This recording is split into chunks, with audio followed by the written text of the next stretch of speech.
You guys are deep in the Amber Temple down on the second floor. You have been exploring, searching for this forbidden knowledge that you've been told lies here. And so far, you found a lot of what appears to be enchanted guardians of this place and evil spirits and other entities that have taken up residence here, with the exception of a certain old wizard who has been hiding in the main statue of the entranceway and claims to be protecting this place. You, trying not to arouse too much trouble, manage to convince him that your reasons for being here are somewhat just, and have continued to explore using Doctor Who as kind of a scout through various closed doors to avoid any real trouble, but along the way found a boil-covered man who claims that he needs help, who's been trapped in the temple, and also a number of other creatures, a treasure room, some amber slabs surrounded by what appeared to be potentially hostile creatures, but you abandoned before they could engage. And at this point, Vilnius, this man that you found in the temple, has started heading towards some of the rooms that you have yet to check out. And a giant Minotaur statue has started moving and coming towards you guys. I forgot about that. Yeah, we're gonna start with combat. Mm-hmm. So, can I ask a quick scene setting question? Sure. How tall is Giant Minotaur Man? Giant Minotaur Man is probably 8 feet, 8 to 10 feet. Not as big as the Amber Golems are. How tall is hallway? Like roof? I believe it was 15 feet, but let me double check.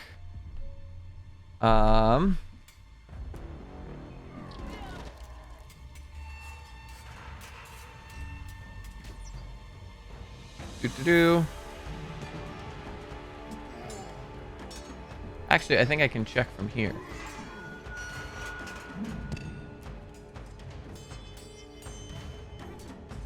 And then, for your knowledge, I'm asking because I'm still concentrating on spider climb. Got it. So it's 30 feet plus 5. We'll say that the ceiling's probably between 15 and 20 feet, depending on arches and things. Cool. All right. Let me throw y'all into combat. Yay.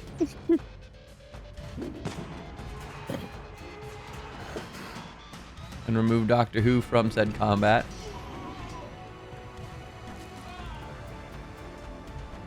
All right, if everyone can roll me initiative. What if I said no?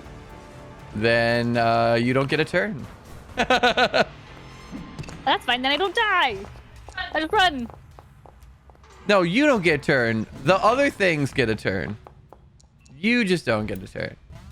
Well, I choose not to engage, so I can run because I don't have turns because I'm not engaged. It's fine. 14.19. 23.12. I can't express how excited I am to be going last in the initiative order. I don't like going first all the time. I'm not a first kind of character type. Also, real quick, I know we talked about I will be asking more for social roles, such like persuasions and deceptions and stuff. I will say insights, I will still need player triggered, just because if I were to say, like, roll an insight check, that kind of is a red flag. Generally speaking, I would argue. You think he's lying? So, like, I would say, generally speaking, I'm going to say insight checks need to still be player triggered. But I'll do better about, based off of our discussion, kind of throwing in like persuasion and deception and other social skills. Does this Minotaur thing trying to hurt us? Your passive insight says yes. All right. Andar, you're first up. I'm not gonna do anything. I'm just gonna watch it. All right. Oh, Are you gonna hold an action, or are you just gonna? Nah. Nah. All right. Passes. Sten. 40 feet. That's gonna range at 30 feet. I don't want to get involved here. Are you passing too? I will get 10 feet closer though. That Okay. 5, 10. Did I do math right? I did. Good for me. Okay. Yeah, that's it. All right. Mim. cool. I'm noticing what they're doing, and I'm gonna move. Hold on. I want my ruler. I go here, and I'm in a bonus action stealth. Okay.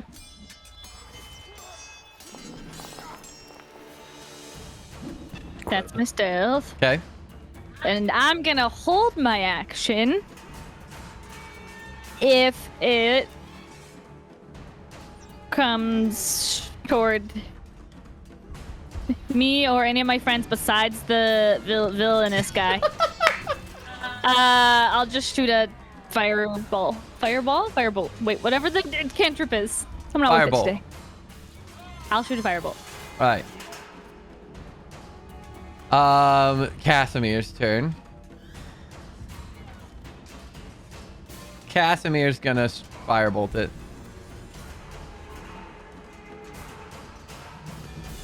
To this day, I still don't know why it doesn't give me an attack roll for firebolt on the NPCs. What is his? So desperately I want to yell counterspell. I don't have it. Counterspell! Let me see. He has a. So that's a 16 to hit. Does that hit? It does.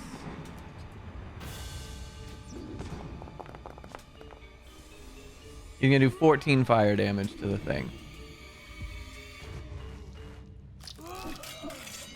He seems to be kind of sensing your guys' lack of engagement.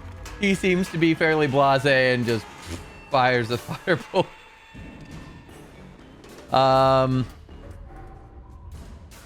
Well, he could kill it for us. I mean, Irina kind of shakes her head. 5, 10, 15, 20, 25, 30. And she'll hold her action. If it comes and attacks him, she's going to attack it. ugh. For the hero, Irina. Alistair, your turn. All right, go in there, and then 10 feet up.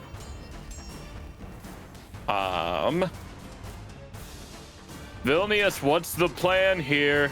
And I'm going to take 2 shots at it. Now. All right. I don't think I'm going to do anything to it. It's fine. 18 to hit. 18 does hit. Okay. 8 piercing. 8 piercing. 23 to hit. That'll hit. Or 13 piercing. 13 piercing. You do notice that these bolts hit and crack. These are not amber statues, which is unusual in this place that's filled with amber. Vilnius, I can't hit it. No, you did damage. it cracks it, It not cracks the bolts. it. Yes, that's what I'm saying. Okay. It's like they're not No, made of don't yell amber. that. They're still doing damage. Unlike the amber statues, which is strange. Okay. Vilnius's turn. He.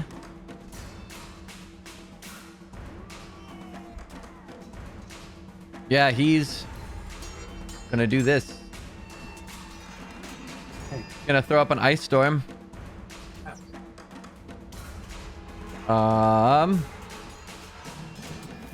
This thing has to make a dex save.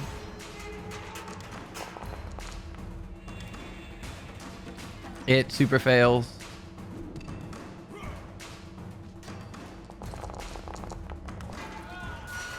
Alright, that is... Hold on, I have to... You watch as he throws up this ice storm, and the hail that comes with this ice storm starts just battering into this thing, and the whole thing just collapses under the weight of the storm. You guys are out of combat.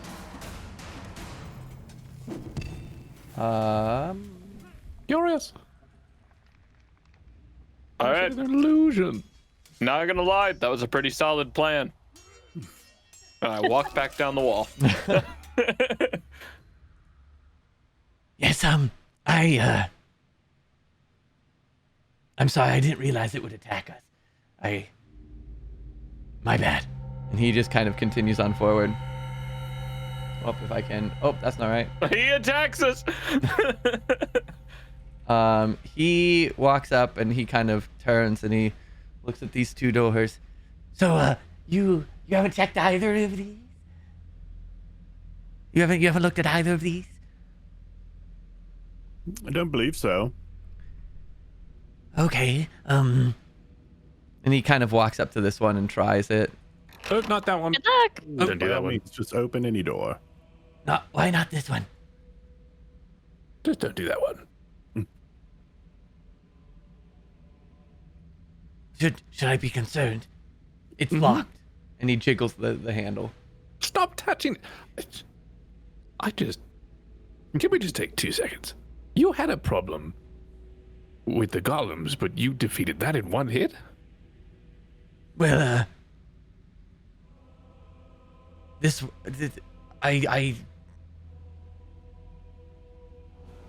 think the golems are scarier than that thing.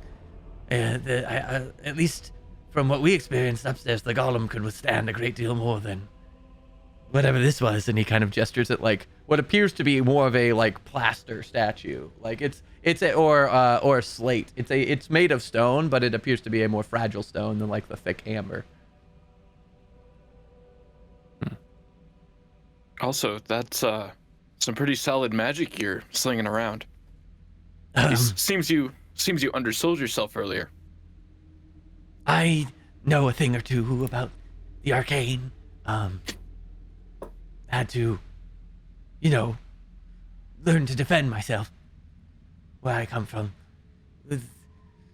people aren't too fond of this. And like you can see like the boils oozing down his face. I mean, as long as it stays on the defending end to this group, I take no problem with it. Yes, of course. Shall we try the other door? Sure. And he kind of walks over to that one. Jiggles it a few times. It also appears to be locked. Oh, darn. Well, there's nothing you can do.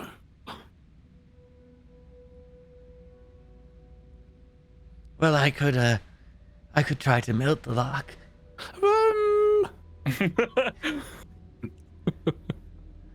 If there's something on the other side, we want to make sure we can shut the door again. Can I hear anything behind the door? Roll me an investigation check.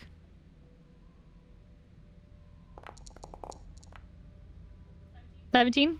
It is quiet behind that door. Okay. I'm gonna try and pick the lock. Hi.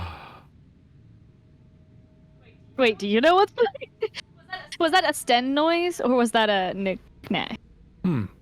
Sure. Yes. Before I do this, then, do you know what's behind the door? No, I'm just pretty sure that when people looked at the hole, and I'll point towards the south door, I guess, I'm pretty sure everyone was scared of something when we looked down through the hole upstairs. So, definitely not that door. Oh, right. Above table. Remind me what we saw? Flame skull. Hole in the floor. Oh, nope. Okay, yeah. That was right before we met Vilnius. Well, so far we've been able to vanquish anything that we've encountered. I'm gonna lock it. You can go in, and then I'll close the door. Because I think you can handle We it. vanquished it together, I think. Vilnius, You're you pretty should strong. know. Flame skulls tend to come back after they've been defeated. Flame skulls. Hold on, let me see how much he knows about it. Natural He 20. is I an invented flame expert. skull. With 15. He knows a decent amount. Let's see. Oh, I'm familiar with flame skulls. Yes. Is that what's lurking behind that door there? The other one, yeah. Guess he wouldn't know that. Do.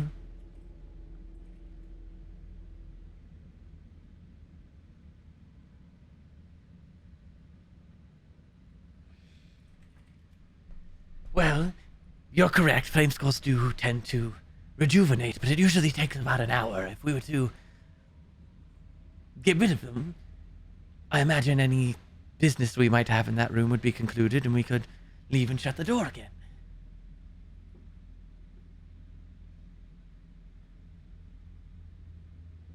I didn't know Insight that. check. roll me an insight check. I don't know that. Just me 11. personally have the capability of destroying something called a flame skull. You said 11. Yeah.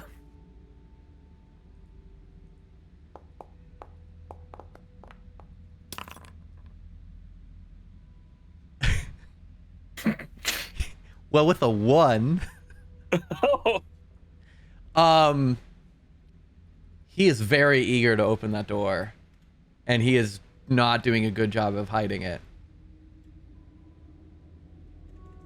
Man, this guy is sketchy. Yeah, I moved back because I realized I had a gap with Kasimir.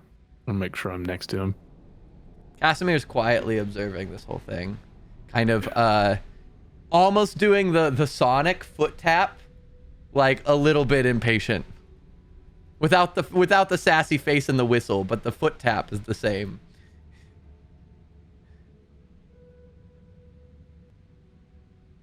Well, we've got to explore everything at some point, don't we? Yeah. Yes, I agree. Might as well. Okay, calm down. Apologies. Why have you gone back to that door? Oh, well, we'd like to do this other door first. We can do this other door. I'm He's following. manic. This guy's fiending.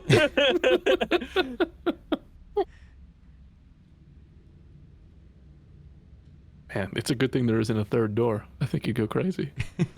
Yeah. All right, well, carry on. Okay, I'm gonna pick a lock. All right, go for it. Is it sleight of hand? Oh, It is Dex plus proficiency. Correct.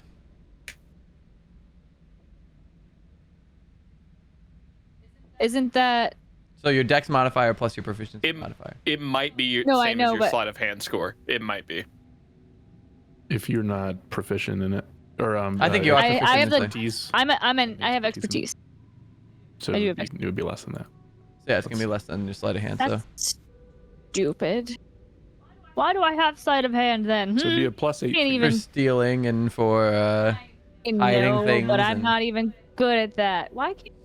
Because you're using a tool set for Yeah. this instead of slime. Yeah, but- this yeah, is what it is. I'll just pick it with my fingernail.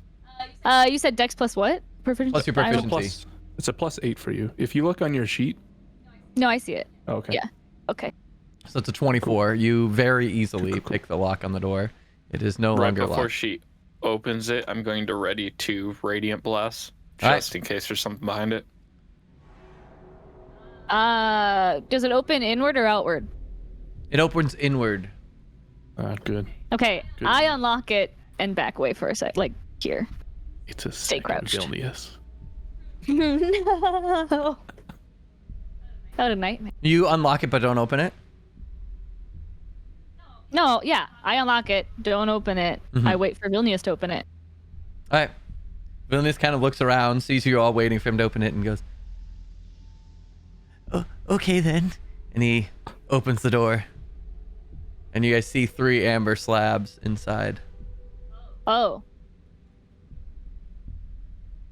What did the wizard say about the amber slabs? Don't touch them. Hmm. I think. I don't know, museum piece or something. Huh. And our question. Mm-hmm. That identifying thing you do you have to touch something in order to do it? Uh-huh. Okay, never mind. The music got really scary. Well, I might have a way Okay. around it, but if it doesn't work,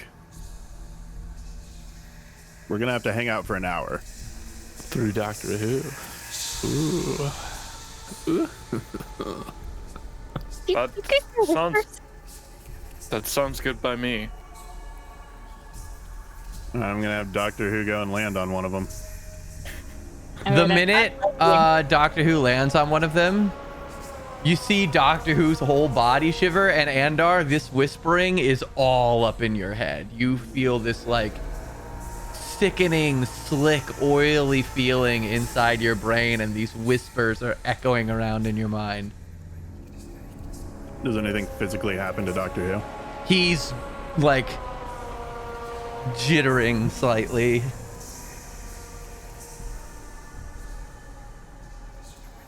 I'm gonna attempt to cast Identify All right, as a ritual. as a ritual. Okay. So I guess I'm gonna try to deal with these weird, greasy voices for 10 minutes. Oh God. I've been giving you practice this whole campaign. Yeah, that's what it's. I've been prepping for this my entire life. Wait, do we see Andar uncomfortable or anything at all? I'm gonna do the best that I can to not look uncomfortable. Oh, okay. Well, then I'm not going to help you. Roll me either a performance or a deception check.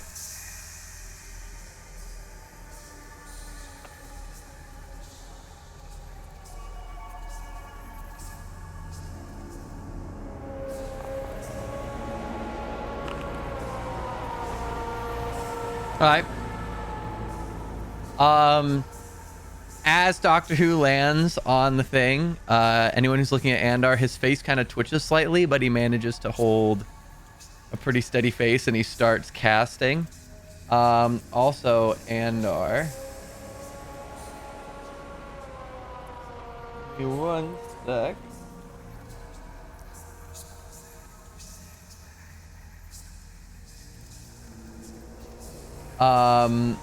Can everybody but Andar deafen for me for a minute?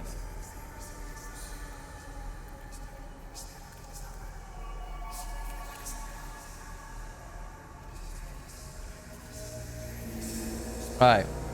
Andar. Specifically, you hear in your head.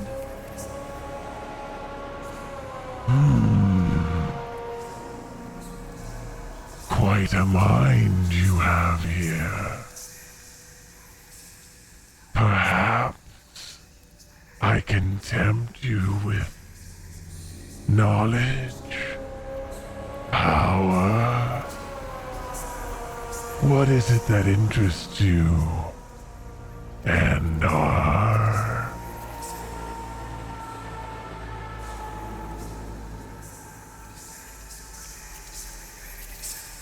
Who are you? I think.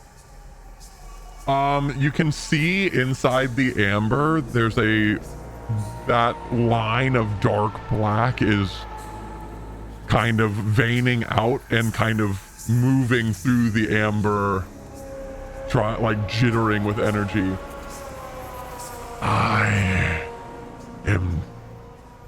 I totally described that in the demon voice, I'm sorry, but the amber is the strip of black in the amber is like kind of vibrating and veining out from the central point. I am Terracomedes, the grave worm. And you You are attempting to identify me. The grave what now? The grave worm. Gross. How do you know who I am? I can see your mind. And what a mind it is. Why, thank you. I'm gonna try to be as casual as humanly possible. Yep. You can feel that this kind of oily slick. You can feel this kind of oily slickness in your mind. Almost seems to be like exploring a little bit. And you're getting kind of flashes of memories from your life as well. Doctor Who at this point is vibrating to the point that like he's almost rattling. And his talons are kind of like digging into the amber beneath him. And the shadow within the amber almost seems to be kind of pulsing to not quite a heartbeat, but just this almost like intermittent pulse that's occurring. How long has it been since I started Identify? It's been about a minute and a half. All right, I'm just gonna pull Doctor Who off. All right. I'm gonna break it. As you break it, Doctor Who kind of like tries to fly off and kind of jitters and falls and has to like kind of brush himself a little bit. But as he disconnects, the oiliness leaves your mind. The whispers are still kind of there to a more muted degree. But you kind of hear this chuckling as it kind of fades from your brain.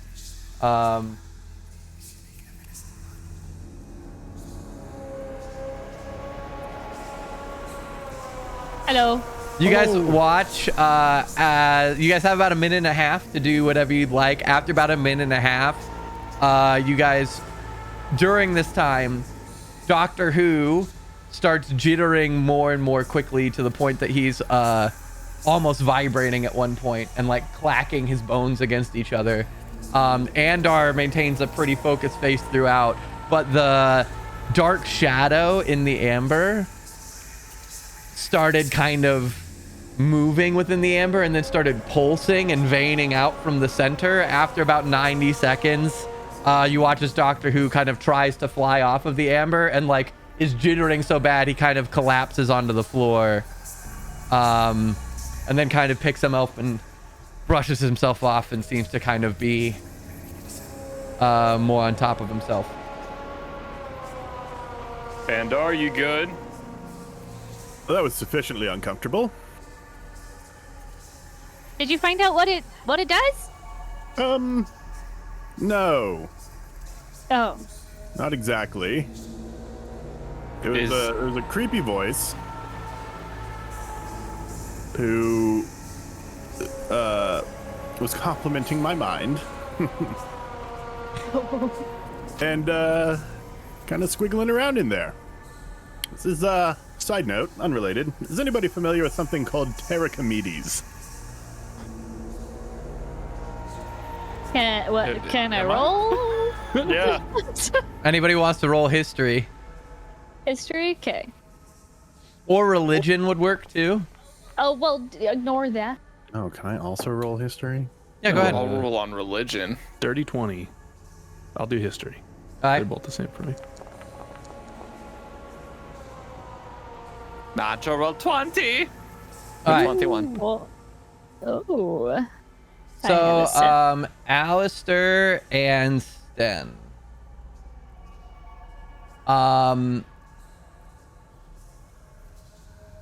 Alistair, the name, you got a natural 20? Yep. So for you, you've heard stories of a Pterocomedes mentioned along with some other names, such as things like Delbon, Kerad, Tenebrous, Zudun. And they were told as kind of like stories, almost as if they were of like boogeymen of these dark forces that represented different either like sinful behaviors or like dark aspects of humanity and other beings, dark aspects of personalities and sentience. But they were always kind of used as more fictional examples and entities. They almost seemed like myths. No one ever really believed that these were actual figures that like walked the earth or anything where you're from. They were just kind of told as like, oh, it's almost like a Zeus situation or like Apollo of like these beings represent dark forces in our universe. But they're more moral lessons than they are anything in reality. And Sten, you specifically, what was your roll? 20 total. 20 total. You would have found along your travels and book readings an account that kind of listed a bunch of these beings as kind of like, here are these beings, they represent these different forces. You know that Terrakomidi specifically is the 14th dark power in this long list and said to be very persuasive. Also, he often gambles with powers of dark flight and traversal in exchange for raw materials would probably be what you remember from your book. Terrakomides, he's one of the original sins, basically. Oh. Well, he's trapped in amber. Or housed in amber? I would say that's probably a good place for him, but so nothing happened? Other than the voices in my head. Fair enough. You, He did ask me if he could tempt me with knowledge or power, which was tempting. But you, didn't make a deal with the devil, did you? Well, not that I'm aware of, but who knows here? You, that spell you were casting was unusually short for how long you usually take. Yes, it wasn't complete. Oh. Okay. It wasn't faster to anything. No.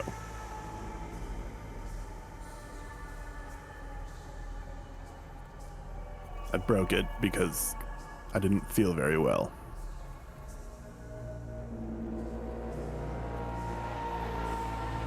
I wonder if you were to touch it, if you would get the same results. Me? Or Stan? Sten. Okay. Can I cast in my invisible mage hand and touch the thing? Which one? The one that Doctor Who is on? The same one? Okay. I see her and can't Oh, wait, hold on, anything. no. Does it have verbal somatic? I think it does. So, let me... What's the range, though, actually? It's Do we 30 know? feet. Mage hand is both verbal and somatic, yes. Okay, then I reach over and cast protection from good and evil on Mim. Yep. So she casts Mage Hand. You cast Protection from Good and Evil.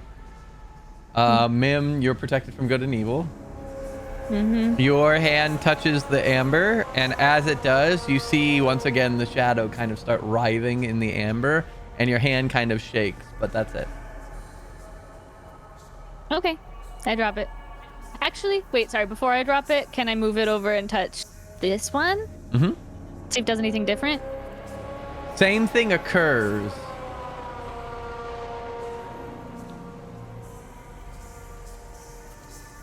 Okay. Interesting. Okay, now drop it. Yep. That was useless. Do I, in remembering the 14th dark power on a list, Mhm. would I remember who 13 or 15 could be? Let me see. As a guess of maybe what is next to these? I also would have listed off all the names in the group, so if that helps stand there.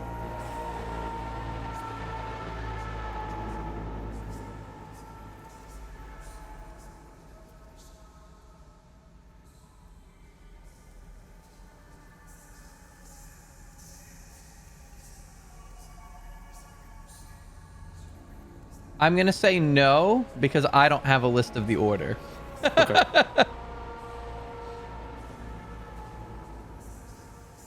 I don't know, and I don't think I need to touch it. Probably for the best. Perhaps we can go ask that weird old wizard. Well, I'm just going to start walking towards. do we the not weird want to old- check this room? very briskly? That room seems harmless. Well, go ahead. Good luck. If we do check that room, we need to be ready to dispatch stuff. And I'm gonna be honest, if we check that room, I'm gonna need an hour afterwards. Well, I imagined we could manage that. Sten, Kasimir, Irina, ma'am. Yeah. Totally. Sure. With Andar rushing past me, I want to try and just keep an eye on him. Yep. I don't think I'm going to answer, Alistair. All right. Most of our group's here. Let's do this. I'm in a stealth. I'm ready. I'm going I to think- ready Radiant Blast. All right. It is locked though, right? It is locked. I'm gonna do the same thing.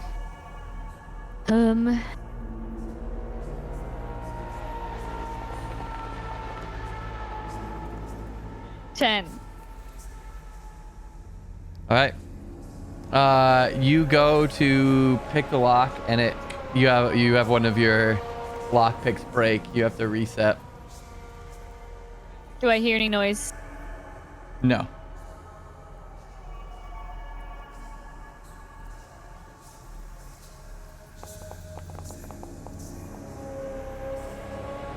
Wait, what is 7 plus 15? Wait, hold on.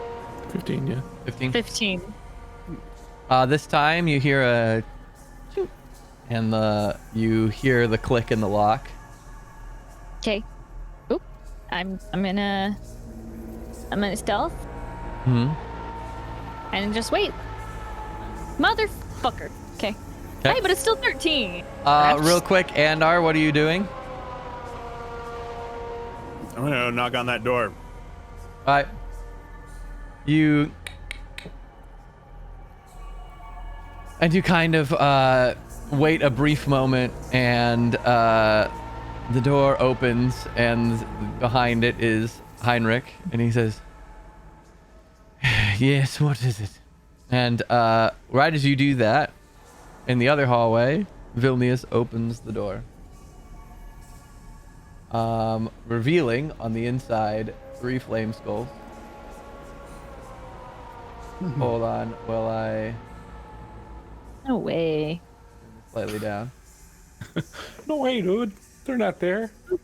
Oh no, they're not there though. Sten, are you considering yourself in combat here, or because you can't see the door right now, right? Yeah, so I've moved up just enough to get visuals on Andar, which blocks the doorway.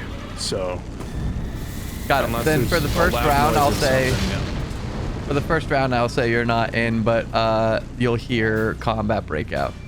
Okay. All right, I need initiative rolls from Do we get a everyone. readied round? We'll say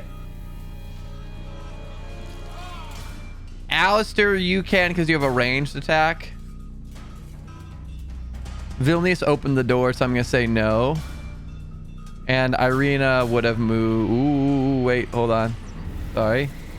Irina would have moved up to flank the door, and Kasimir probably would have, seeing the door opening, at least positioned himself here.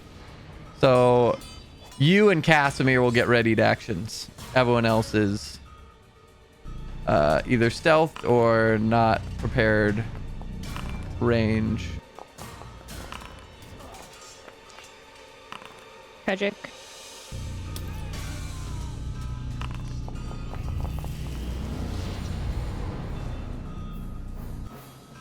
.9, you said, Alistair?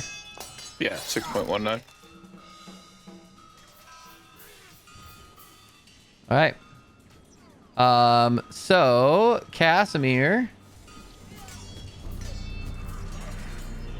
We'll deal with is- the readied round attacks. Yes, I'm going to. Casimir's before you in it. Got you. So, Kasimir's first thing he's going to do is he's going to throw in a firebolt. Oh, Which will hit, but you watch as the fire hits and dissipates on the flame skull. why would you think fire would hurt a flame skull? Which brings us to Alistair. Okay. The one I'm targeting, 25 to hit. Okay. That'll hit. Exactly 1 force damage. 1 force damage. And then the second hit, 17 to hit. Okay, that'll hit. 5 force damage. 5 force damage. Which brings us to the top of the round. Mim.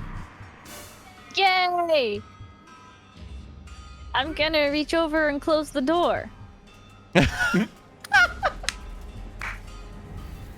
All right.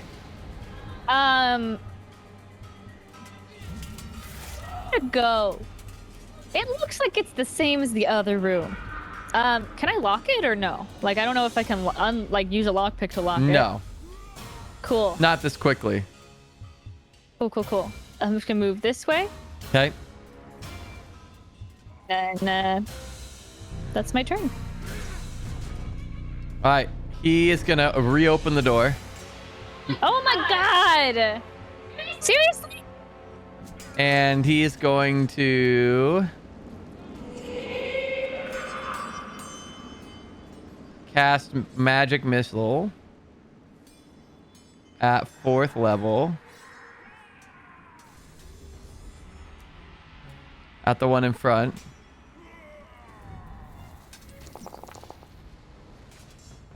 Dealing 21 force damage. And then he is going to step into the room. No. Okay. I should have waited to close the door. But he isn't going to proceed past that point, which brings us to the first flame skull. Who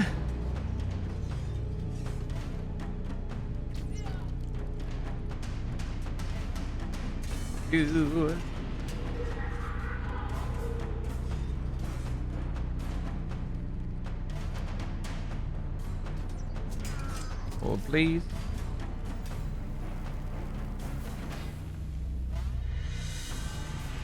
Is going to multi-attack with its fire array.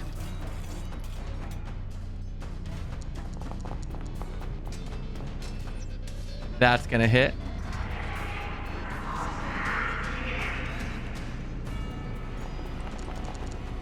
Dealing 8 fire damage to Vilnius. And then rolling to hit again. This is the one on the left, by the way.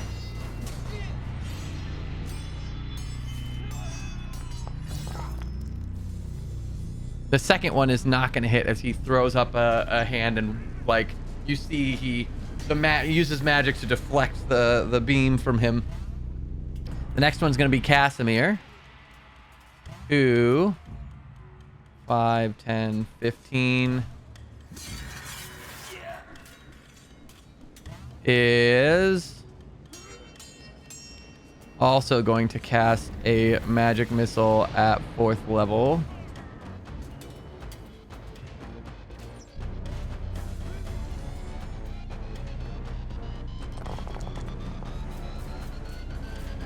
And he is going to just pile them into this first flame skull, who is going to dissipate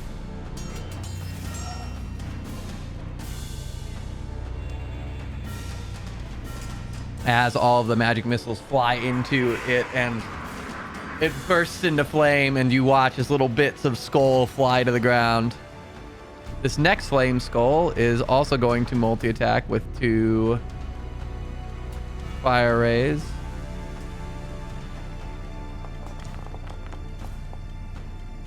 That one is not going to hit. The next one also not going to hit, as he fires 2 rays at Vilnius. Vilnius throws up his ward and is able to defend from both. Alistair, your turn. Okay. I'm going to reach out to the only one that I can see. This guy. Mm-hmm. And you're going to see the light that usually encompasses Alistair encompass this guy, and then collapse in as I cast Sacred Flame. I need a dex save. A dex save.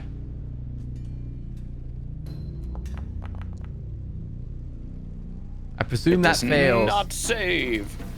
Huzzah! 14 radiant damage. Radiant damage. Copy that. All right. 14 radiant damage. Holy fire bursts up around this thing and it recoils. Which brings us to... Is that the end of your turn, or are you going to... do you have something else? That is my action. Please hold 1 second, but I think that is my turn. That do be my turn. All right. Irina, 5, 10... Oh, actually, she needs to do 5, 10, 15, 20. Gonna try and stab into the one that you just hit. Also gonna use her coordinated strike to make it helpful, so whoever attacks it next has advantage. That'll hit. She will be dealing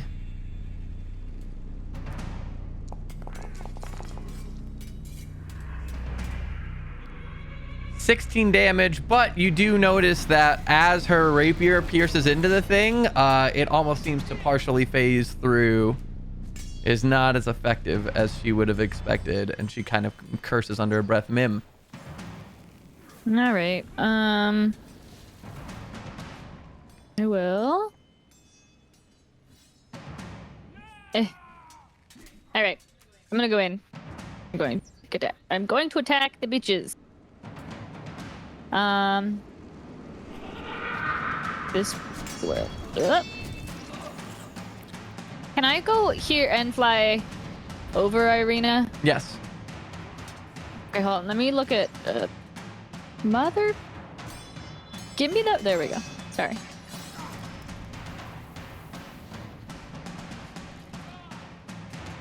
Okay. I'm gonna attack it. Sounds good. Question though, because they're fire. Mm-hmm. Oh. It's not. Okay, anyway. Okay, yes. Sorry. Test. Sorry. Test. It's making me choose a freaking target.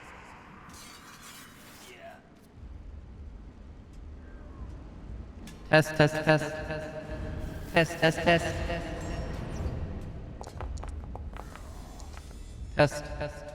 Does a 17 hit? Test. He keeps saying test. Something's weird. Well, could you hear that? Whoa. Now, yeah. I was saying was a test because I was scary voice. testing something. A 17 hits, yes. Okay.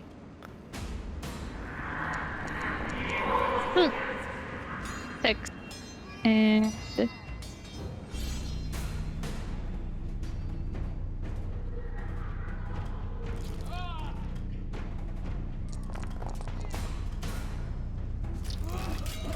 All right.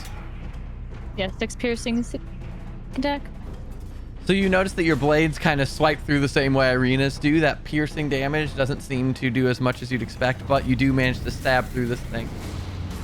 Cool. Which brings us to Vilnius, who once again is going to magic missile. Okay. What? I was gonna bonus action disengage. Oh, you can do but, that. Go ahead. Well, no, I don't need. I won't. I don't need to. Come. I can't move. I don't have more movement. He is going to cast. Let's see. He'll do it at 3rd level this time, seeing that this one in front is taking damage. 19, which is enough. You watch as these magic missiles impact this last skull, the second to last skull, and it Alright, just a dissipates. thing. It's not calculating the plus at the end correctly for that one. It should be 20 on this case. Should be 20. Not that it matters if we're here, but because it's +1 for every dart. Ah.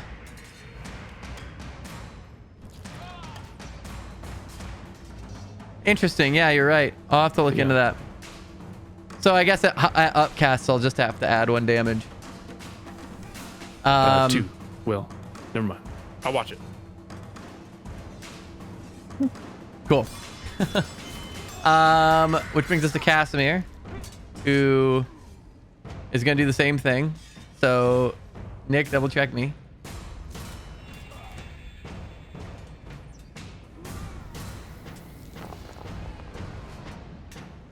That should be 18.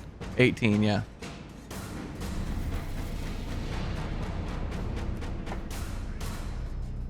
Which brings us to the Flame Skull, who, seeing Irina in front. Actually, no, what it's going to do is it's going to Oh no. throw a fireball. I need a dex save from everybody in the circle.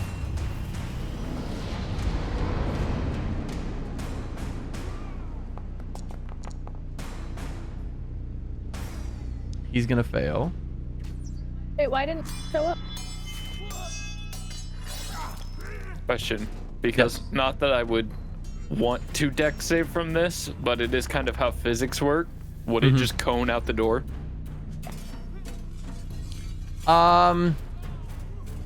It would, but I still don't think it's gonna reach you. Because it's basically casting it against the wall and it's gonna blast. I'd say even then it would. There's a lot of it that would hit the wall, so that force would. I mean, if you want a a dex save, you can dex save. I mean, Kasimir has to dex save too. All right, sure. We'll throw that in there. You want to make it? Let's do it. Let's get rid of some of these problems, man. He saves. I do not. I don't think I do. Okay, good. 15. She also manages to save, which is good because Irina takes no damage. Mim takes no damage with her evasion.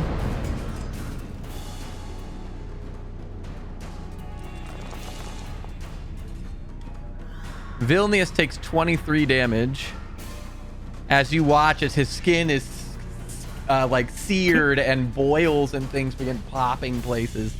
Looks about the same.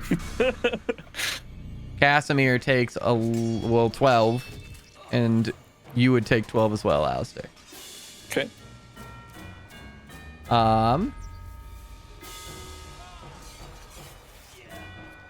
Which brings us to Alistair. Gonna move here so I can see him and do that same damn thing again. So dex save, please. Dex save. That's gonna save. You save, you bitch. Action Surge. And Radiant Blast. All right. 19 to hit. 19 will hit.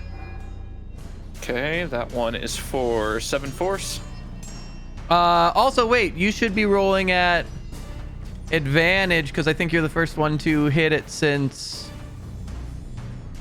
No, it was Irina. It would have been Mim. So never mind. Oh. Okay. Well, Mim, real quick, roll me one more time to see if you crit. You did hit, but let's see if you crit. I think Oh, I already I'm rolled sorry. No, this advantage. is a different flame skull. Never mind. Rocket. So 7 force damage. 10 force damage. I'm mixing up And- my flame skulls. You are all good. And 18 to hit on the second one. That'll also hit. Okay. For 9 force damage. 9 force damage. Irina's gonna sidle up on it and use the same thing, her coordinated strike, and attack with her rapier. That is still gonna hit. Also, I make my con save for protection against evil. Good. Thank you. Plus 2d6. That's gonna be 6 total piercing, which is just enough to dissipate the last flame skull as she slices through it and you watch as it kind of collapses. You guys are out of combat again. Oh, that's not the right button. Everybody good? The minute combat ends, you see Vilnius dash towards the sarcophagus and rip the necklace off of his neck. And he stabs it into the amber. And you watch as within the amber itself, the shadow that's within begins to vein up, and the necklace fully sinks into the amber, and you watch as the shadow coils around and grips the necklace and begins to form, and the amber begins to crack, and Vilnius says, "Yes, yes, yes," and Going to Can I stab him when this is happening? Yeah. yeah, go ahead. Give us You can stab reactions him. to this. Are we dim light or? He's right in front of no, you. It doesn't matter. I'm not. No, I know. I just didn't know if it was gonna be. Did it do it? Was that my? That was a saving throw or something. That was a dex save. Sorry, I don't know why it did that.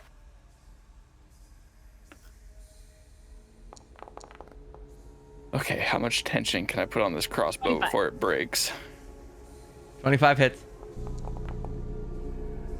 8 damage. 8 damage. Okay.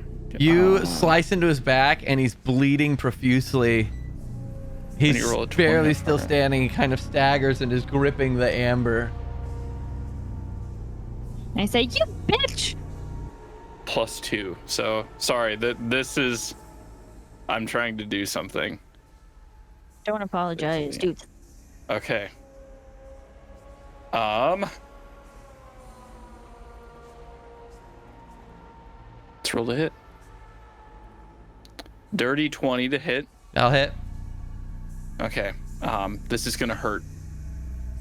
All of my adept marksmen into this for violent shot straight to the head. Do it. So 1 damage dice for each. So this is 4d10 plus 4. Okay. How do I do this? Really? He is at 1 HP. From Mim stab? Just you motherfucker, and just shot to the head. It pierces straight through his skull, out the front of his forehead. He slumps onto the amber, which beneath him begins to crack, and the shadow begins to solidify into this shape, and it bursts out as this giant woman rises from the amber and looks down at the broken body of Vilnius lying on the ground. And she chuckles to herself. And to think, he thought he was my chosen champion. And she turns to the rest of you. Thank you for ridding me of this scourge that I was dealing with. Ta-ta. And you watch as she physically fades out from view, kind of wisping, and beneath Vilnius, the ground begins to turn into this boiling green pool of acid, and you watch as his body just slowly sinks into this pool beneath him, almost dissolving, and this rancid scent comes up from the floor as she you hear her kind of wisping away in this rancid green fog that seems to kind of roil around her, and you just are left with this this chuckle as she fades out, and this fog kind of rolls into the wall and seeps through the brick, and you're left with a broken piece of amber in front of you. Fuck. Fuck.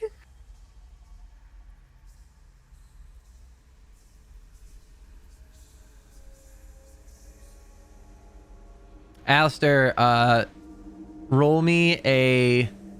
Was it history or religion that you rolled before? Religion. Roll me religion at advantage. Oh, at advantage. Because Well, you've already remembered these figures. 20, 30. 30-20. You just witnessed the Queen of Poxes, known as Fekra, rise from this piece of amber and fade into the wall. She's known for spreading disease and gifts those who form any sort of pact with her the power to spread contagions and diseases to others. Wow. Is that why he was fucking diseased? Sorry. I'm going to walk up to Vilnius's body. Oh, and it's just gone. lay 2 more. It's gone? It's straight. The pool straight up. You watched as this pool formed underneath it, and it sank into the ground, and literally, like, acid dissolves into nothing, and then the ground just sealed up and once again before it. His body's gone. Other than the broken amber, it's like Vilnius and the figure were never there. Is all the amber in this room broken? No, the other two are completely solid. Okay, then I'm shooting both ambers. No. Alistair's pissed. And he's irritated. No. All right. Do I see him aiming for them? He'd do it quick, but Well, you have to load your crossbow, right? Because you just fired it I at him. ignore the reloading property with my feet. All right. Roll the hit. You're gonna murder him. I don't hope you feel good about that. 27 to hit on the first one That'll hit. for 14 piercing. Okay. And the next one? These are separate, right? You're not going into the same one. Yeah, the crossbow breaks, Okay. which is poetic. That is poetic. But this one, so the south one, you watch as Alistair chambers a bolt and fires it, and it embeds itself in the amber and slightly forms a crack, and the dark shadow within it starts writhing towards the bolt. I turn to him and I say, "What are you doing?" The motherfucker lied to us. Great. So now you're going to screw us over even more. Love that. Cool. Let's just go. Uh, I'm gonna walk out. fucking he's releasing a fucking evil. I don't know what to do. Classic teenager move. Yup. Did the necklace go with him? Or the amulet? The amulet from I'm not here, sorry. I was gonna say, but basically the amulet, as it sank into the amber, the shadow formed around it, and then from that shadow that kind of coalesced around the necklace formed into this woman who rose out of the amber, and it shattered around her.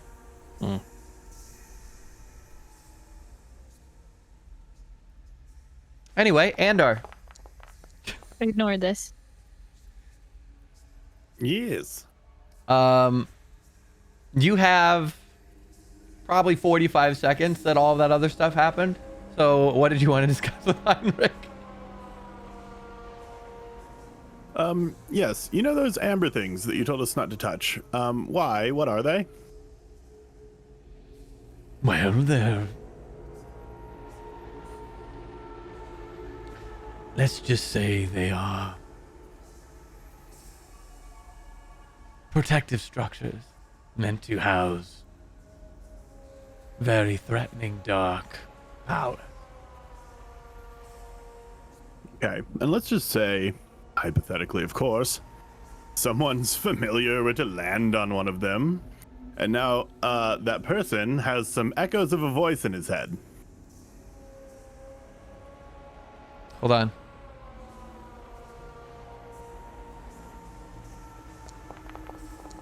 Oh, well, that meant to be a private roll, but in the meantime, he kind of raises an eyebrow. And what precisely did you discuss in your head? I didn't really.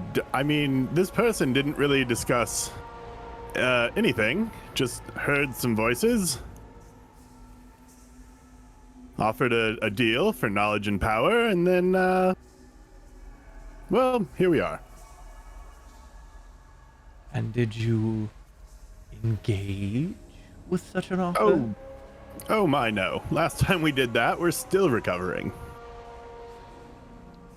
Well, then hopefully you have nothing to worry about. Unless... He looks around. Where are your friends? I don't know. They're over there. Have they been interacting with the amber?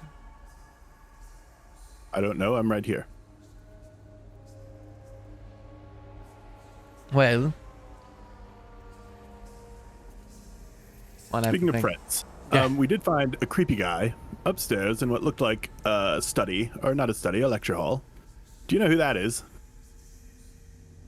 I believe you mentioned previously, you said that he was trapped here, that he was upstairs. Didn't seem to be much of a threat, seemed to be cowering in one of the lecture halls. Are there any more people cowering in any other halls in here that you know of? None that don't belong here. None that don't Outside belong. of your Cryptic. group. Thank you. I'm sorry. Oh, nothing. I said thank you for that information. That's very helpful to me. But you say nothing to worry about. As long as we don't agree to a deal. I would recommend not interacting if you can avoid it. Some of them can be very persuasive, especially to those of their ilk, depending on which amber we're discussing. Okay. Thanks so much. Should Gonna I start. be Oh, well. All right then. And he shuts the door.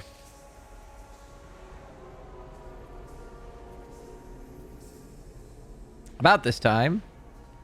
Oh, Sten, I was supposed to throw you in like round 2 of that combat. I'm sorry. What have you been doing this time? Watching Endor. Cool. So you saw this discussion. You heard an explosion behind you. Yeah. Then, 2 things. 1, excellent news. Okay. No residual effects of the touching in the voice. All right. I'm like noticeably distraught. And 2, I'm certain I just heard a fireball. Yeah, I've been kind of peeking around the corner back and forth because while I think we're on a good page with Mr. Stolt, I don't know that we should be right next to him all the time. You know, still very powerful kind of guy. But yeah, no, there was an explosion back there. It's very quiet. I'm pretty sure I heard Mim scream after somebody. Can only be good. If I was a betting man, no, I won't say it. At this point, Alistair, you're gonna be storming. Yep. Maybe chasing after him. Oh yeah, you and Irina both. Cool.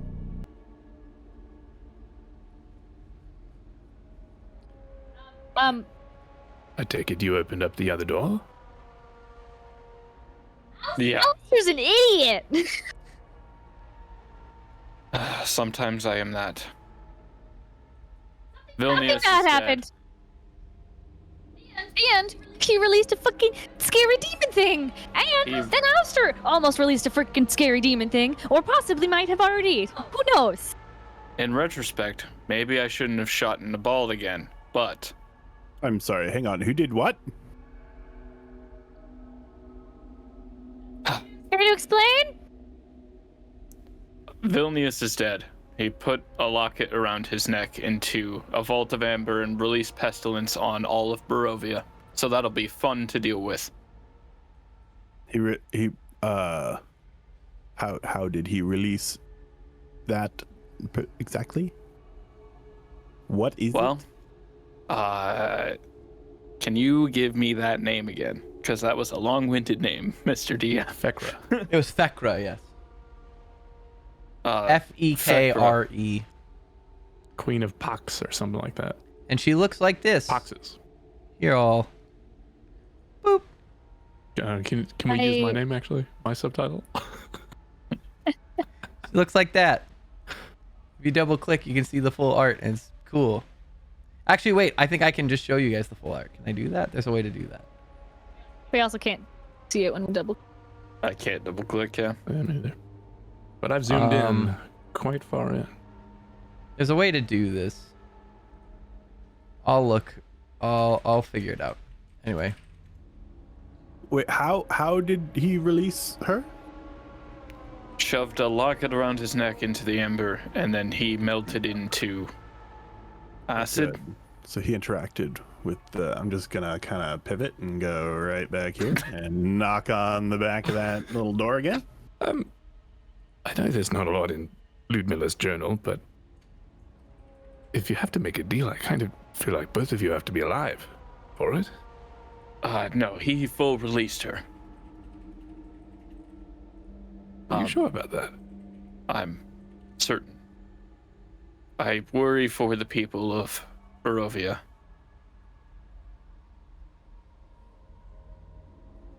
Right. Andar, you go back up to the statue.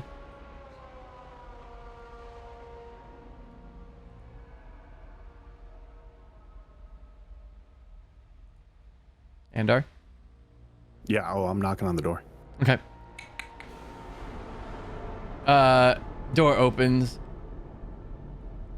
Should I be concerned about? Hi, so sorry. Possibly. That guy that you said was not to be worried about up in the lecture hall that we were just discussing earlier, appears to have shoved something in one of the amber things and released a thing. Released. Holy fuck. And he walks out and just storms past you. Just straight on, sees everybody, pays them no mind, goes right through. Oh, hi, Mr. No. All the way through. And you see him just storm into this room. And then you hear from this room, fuck.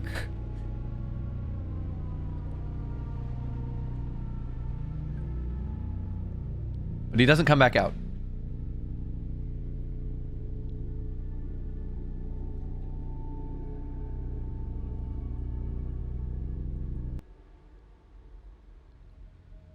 Sten, he seemed upset.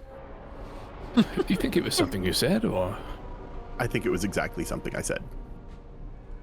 All right. More specifically, I think it was something that creepy guy did. I'll walk down. I don't know if Mim's getting there before me.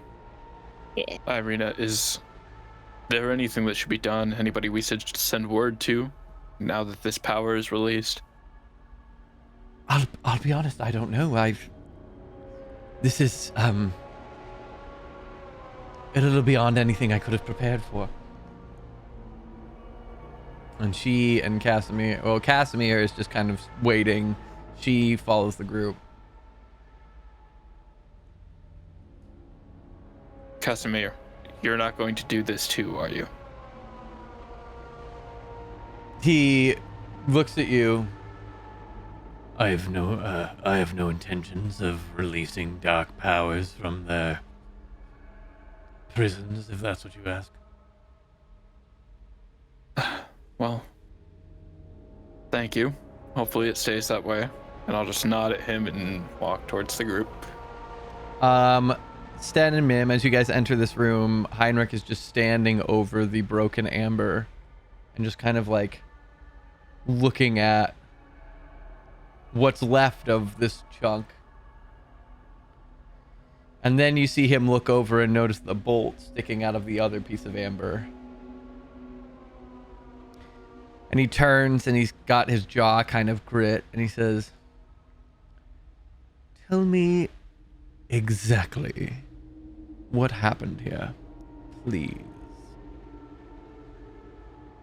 I think seeing the bolt, I'll call out to Alistair.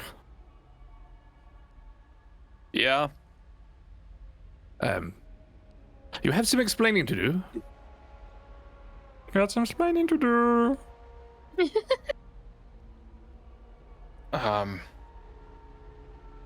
Well, the guy that everybody said we shouldn't worry about, we should have worried about him.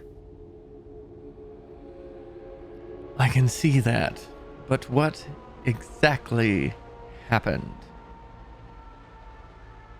He took a necklace from around his neck, shoved it into the amber, and released the Mistress of Pestilence onto Barovia.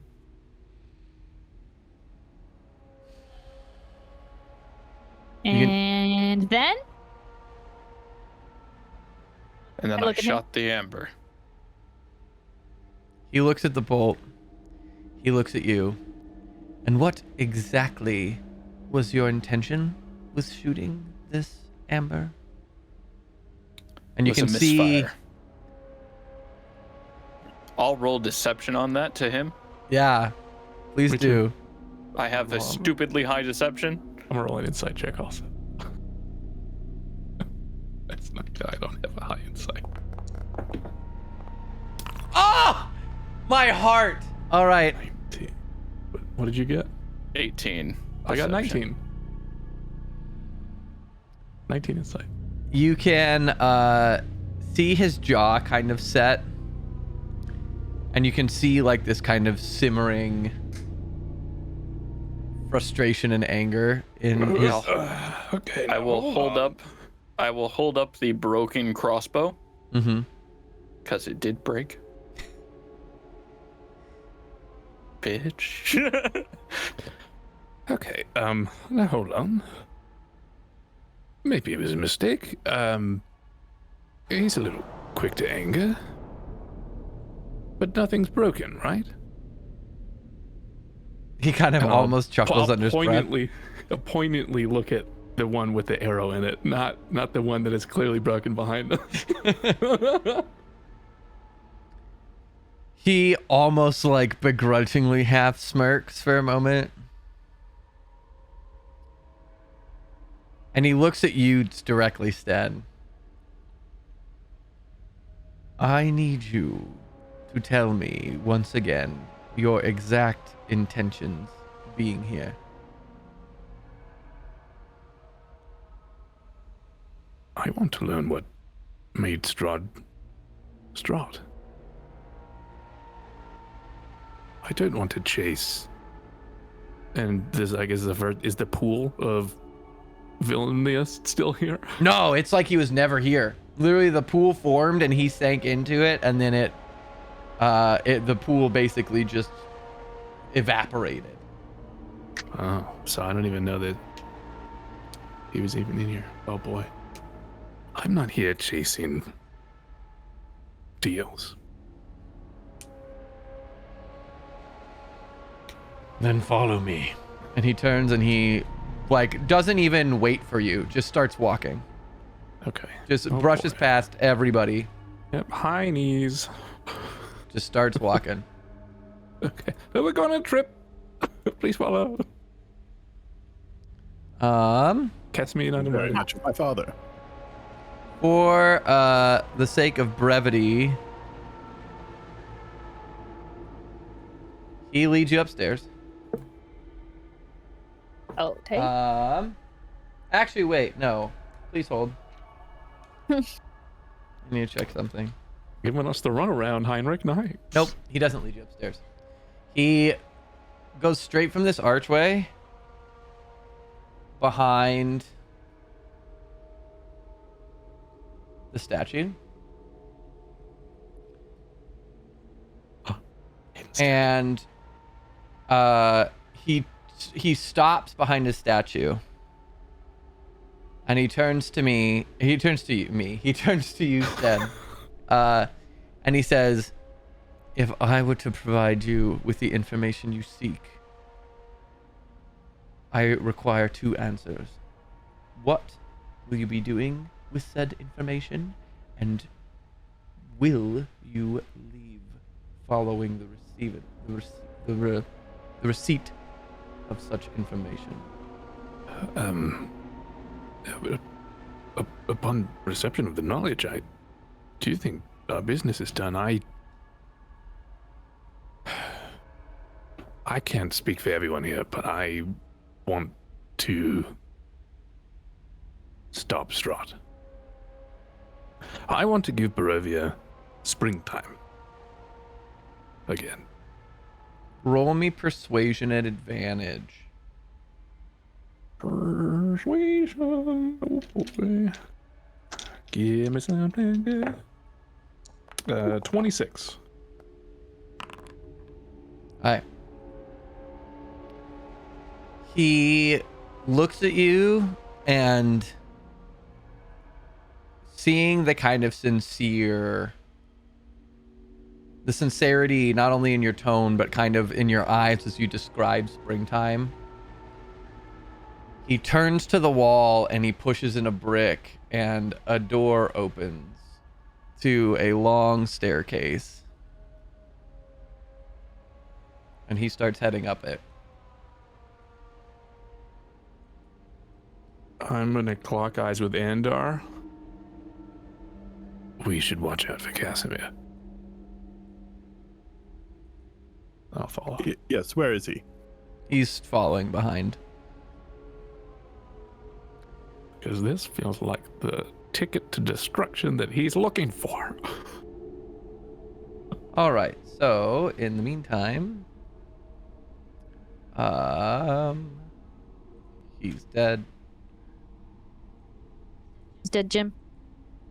Sten is here. Andar is here.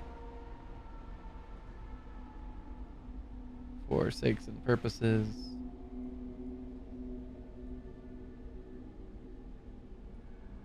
Everyone else is here. And then, last but not least,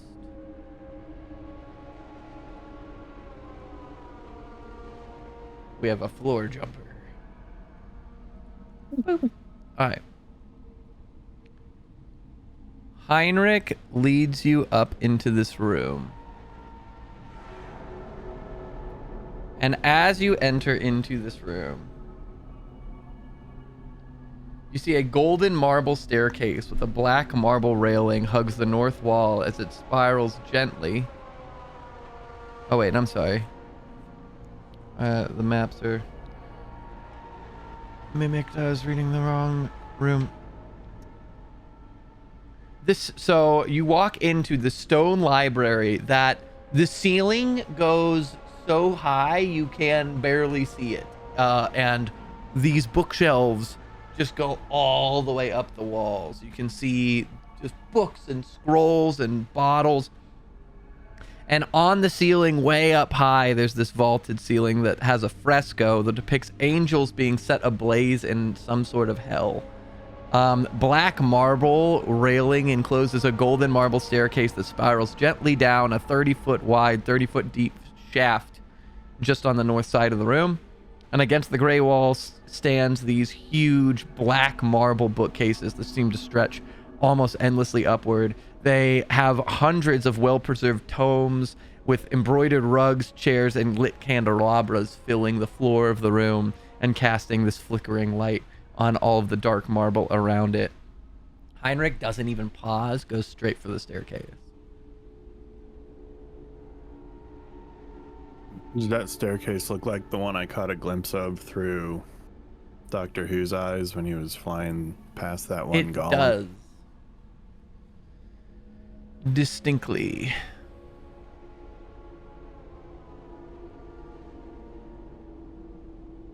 Then Yes. I think there's a golem down here. Is it wider than these stairs? Oh, who remembers? Well, trust Mr. Storp, right? We kind of have to. Fair point.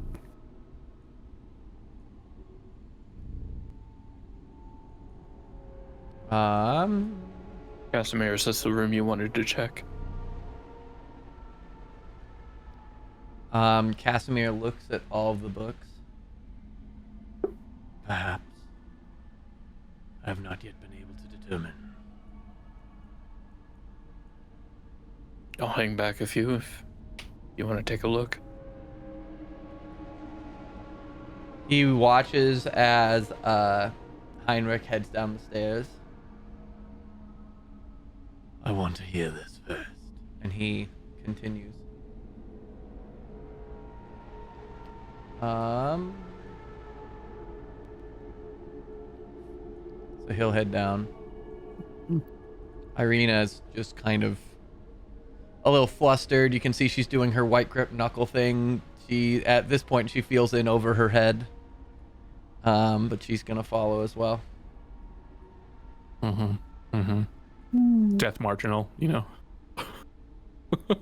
Suddenly, a giant demon rose out of a piece of amber, and Alistair told her that it is going to bring pestilence on her homeland. That wasn't the result she was expecting today. Me neither. I'm gonna sit in this room and fix the crossbow. Cool. I'm gonna follow, but before I go, I'm gonna just kind of mumble. I'm sorry I called you an idiot, but that was really stupid. And then I walk away. Is that the only painting we could see in here? Was the angels on fire?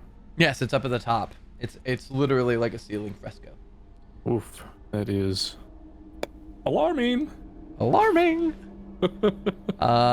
So Alistair's staying up. Alistair better not magically light on fire. There's a reason I chose this room to stay in. Dad? You guys come into this room. And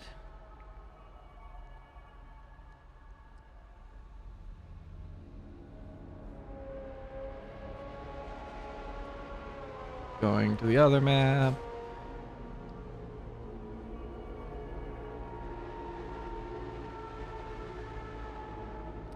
The golden marble staircase with the black marble railing hugs the north wall and gently spirals down the shaft. Lying in the middle of the room are 6 rotting wooden crates.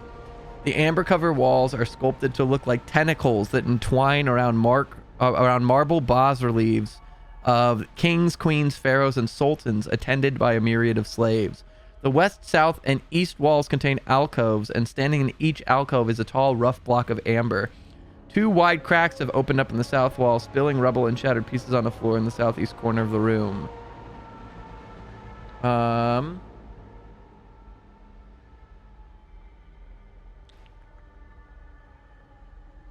The west piece of amber is similarly shattered and spread across the floor. in the same way that of the room you just left. You can also see there is this broken section. Heinrich kind of gestures off in the direction. I wouldn't recommend walking that way unsupervised. And he walks over to the broken amber. Here lies the answer you seek. This vestige was once the prison of the dark power vampire. It's like the prophecies foretold.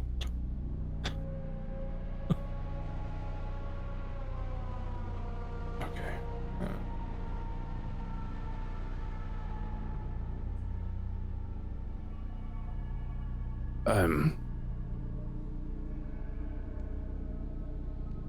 You don't have an answer to return the dark power back, do you?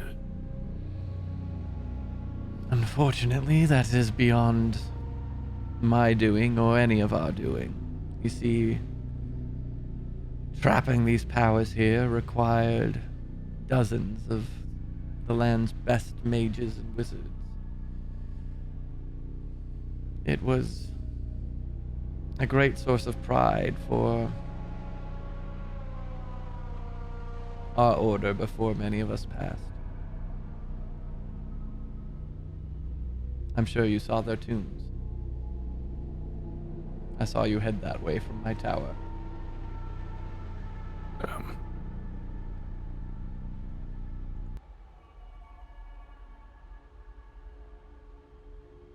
Are there still pieces of amber on the ground? Oh, yeah.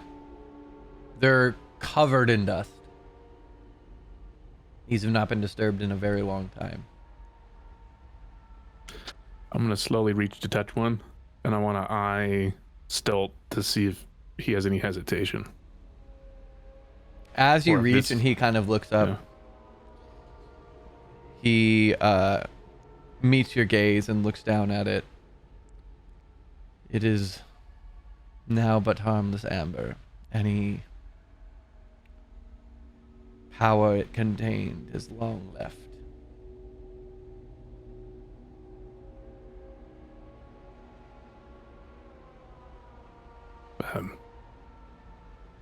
Maybe I'm not as a creative thinker as you are, Mr. Strahd. What information can I glean from this broken amber?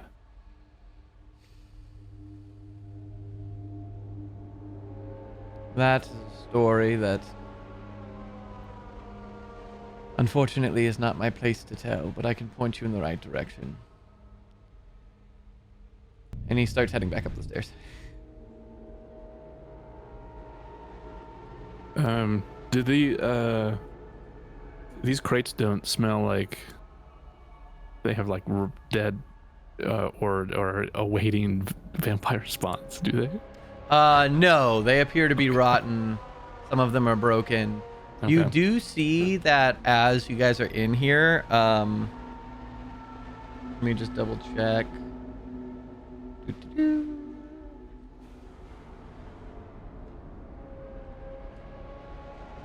This one. Oh boy. Kasimir starts walking towards this east alcove.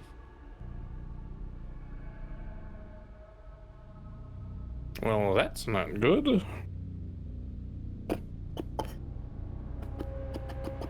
I can't follow Kasimir. I know I said I would follow him, but I think Heinrich will kill me in one shot. After I told him all stuff, so can't shoot. And Mim, what are you guys doing? I don't know.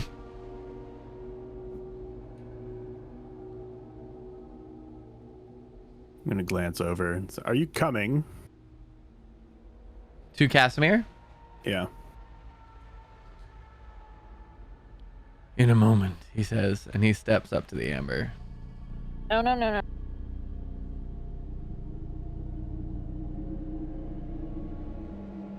I'm gonna dash Okay. here, grab my sword, and be like, "What are you doing?"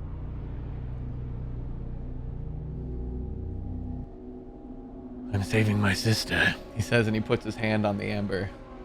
Are you fucking kidding me? I'm gonna cast Hold Person. Okay.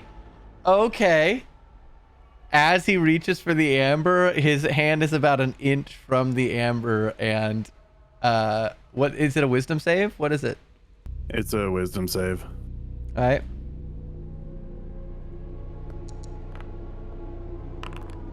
He rolled a 12. Doesn't save. Nice. About an inch from the amber, you watch as Andar reaches out his hand and magic coalesces, and Kasimir's stuck with his hand just about an inch above the amber itself. The dark shadow in the ember is pulsing very quickly, and veins are kind of moving up towards where Kasimir's hand is. I'm gonna go over and pull him away from it, or drag him away from it Mm-hmm. to here. Okay. How often can you make the save? Is that every 6 seconds? Choose a humanoid that you can see within range. A target must succeed a wisdom saving throw or be paralyzed for the duration. At the end of each of its turns, the target can make another wisdom saving throw. On a Okay. success, the spell ends on the target, and it has a duration of 1 minute. Okay, so here's what we'll do. So you come over, and we'll say you make it to, you'll drag him to about here. And Mim, what are you doing? I'm gonna put my sword up to the back of his neck. And I'm gonna poke it a little bit. Okay. He's gonna try and break. And if he does break, I'm gonna stab. With all my force. All my... Nope, still doesn't break. It's a 9. All right. Irina is going to get between the two of you and it, and is just going to continue this escort.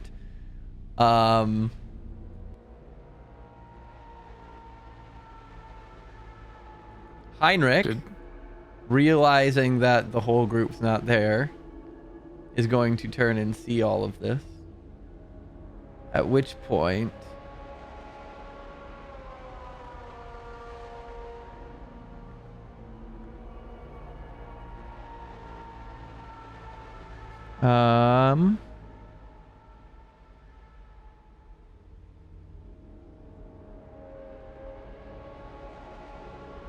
If he's just stopped, I'll cast Bane on Kasimir. okay. Needs to make a charisma save. Mm-hmm. If he's... He rolled a 15. He needed a 15. Damn. But seeing that he's being held and seeing that you guys are actively acting against him, Heinrich is going to turn to you, Sten. How important is this figure to you? I don't like these questions.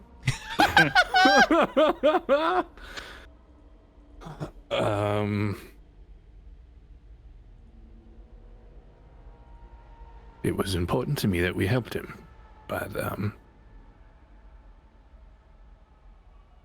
I think the avenue in which he needs help is maybe misguided.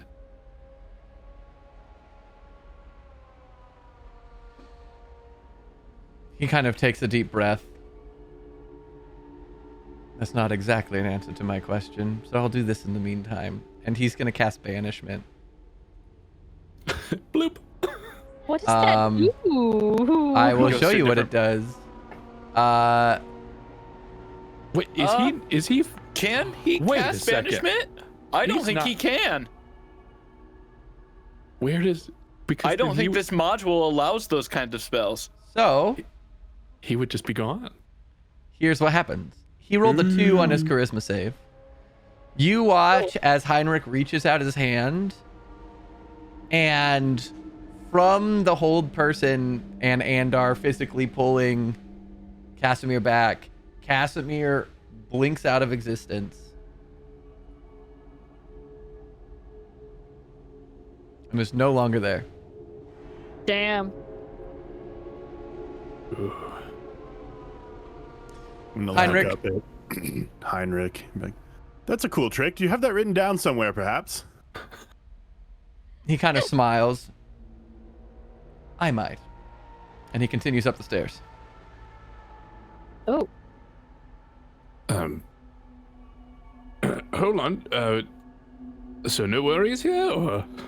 In fact, I'm sorry. Not only does he fade from existence, but it says as written that there is a faint pop.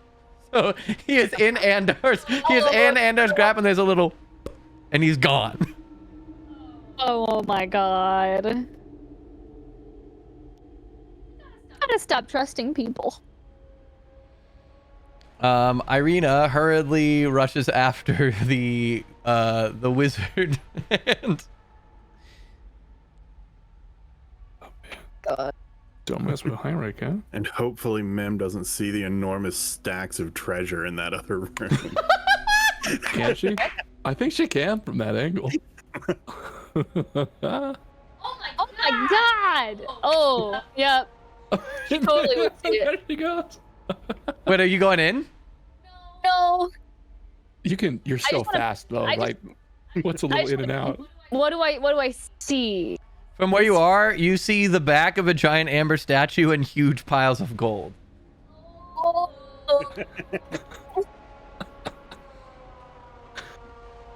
You could probably take one hit, right?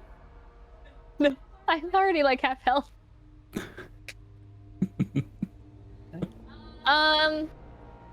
I just yelled at Alistair. I love that that's a factor too. Alistair wouldn't know. You stealth? Oh wow. Stealthing. Roll Integrity's me. really coming into play, huh? Mim goes to stealth and trips over one of the pieces of wood from the rotten crates, and there's a little thump down below. Ow! Run away.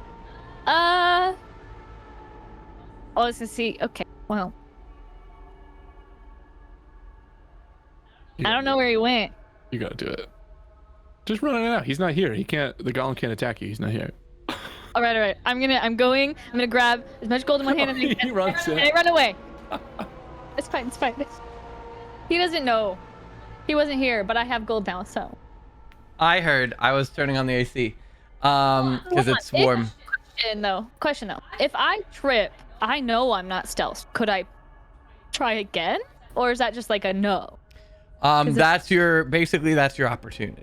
Is so you know that you've made a noise and drawn some attention in your direction. Okay. Do I see the statue thing move at all when I fell? No. I am going to cast Mage Hand, Invisible Mage Hand, Uh-huh. and I am going to let it go in and dig some gold. Isn't the range 30 feet? Yeah, but that's gold there, isn't it? And that's It gold is. there. So then I'm gonna go. Hold on. Measuring party. Zoom out. What am I? That's 30. Mm-hmm. Right to the edge. Okay, then yeah, I'm gonna attempt to do that. And if it moves at all, I'm gonna just dash away. Okay. So you cast your invisible mage hand. It picks up some treasure. The minute some treasure starts floating in the room, the golem goes, "Doosh," and steps towards the hand. The hand starts heading back towards you, and the golem squats it out of the air, and gold goes scattering on the floor. And then I dash away. I'm afraid that didn't. And I got hurt. Right. Mr. Heimlich, you got a bunch of gold in there. Yes, that would be the treasure room. Ah.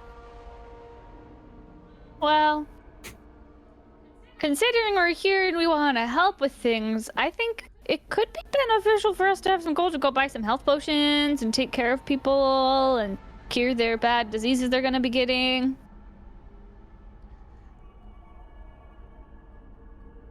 You are welcome to anything that you would like in the treasure room, as long as you can deal with the golem within it. And he continues stepping out.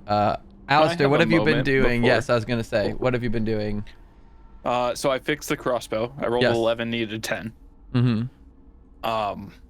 And then I think I'm just going to look up at that mural and just say, with so many mean spirits in Barovia, how are we supposed to hold hope? What are we supposed to do? And then just have a quiet moment to myself. Yep. As you're thinking, Heinrich comes back up, followed by the rest of the group, without Kasimir. Did you just hear me go, so ready to go? Is he not a problem? Or what's happened? What's going on? So Kasimir, mere moments after being told not to do what Vilnius did, almost did that. We actually have Andar to thank for stopping him. So, where is he now? That's an excellent question. Quite fascinating, actually. About that written down somewhere. Is it in this room, maybe? I'm sure a similar incantation could be found in this room, yes? Stolt, Mr. Stolt, what did you do exactly? I cast banishment. He'll be coming back in about 20 seconds.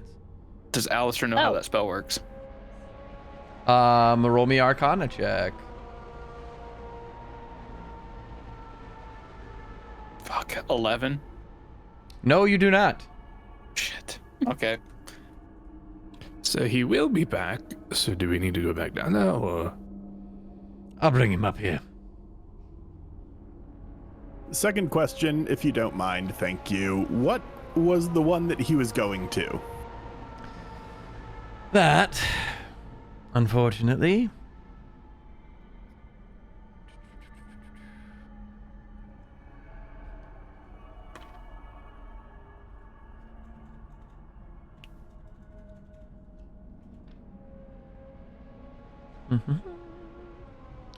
that would be the sarcophagus of Zudan, the corpse star. Zudan? It provides the power to raise the ancient dead. Hold one moment, please. And as you watch, Kasimir reappears next to Stolt. And Stolt immediately puts a finger on his forehead and turns to the group. I need a concrete answer. How important is this figure to you? I'm gonna look around everybody else. Is anyone trying to say anything? Irina's straight up like pure white sheet. The white knuckle thing, she's like clenching her right at her leg. Other than what Andar and Sten can do, and then like obviously Alistair as well, this is a level of magic she has not yet witnessed, and she is overwhelmed. So she's straight up ghost sheet, at least from her perspective. Alistair looks terrified, like this guy is an enemy now type look. Kasimir or Heinrich? Heinrich. Oh, okay. I have absolutely no context of anything that went on down there. Sure. Heinrich just banished one of our friends. Wait, but didn't he say that he tried to touch Didn't Sten Yeah. tell you tried to touch one of the things? Mr. Stolt, he's important to other people here. Not just our group.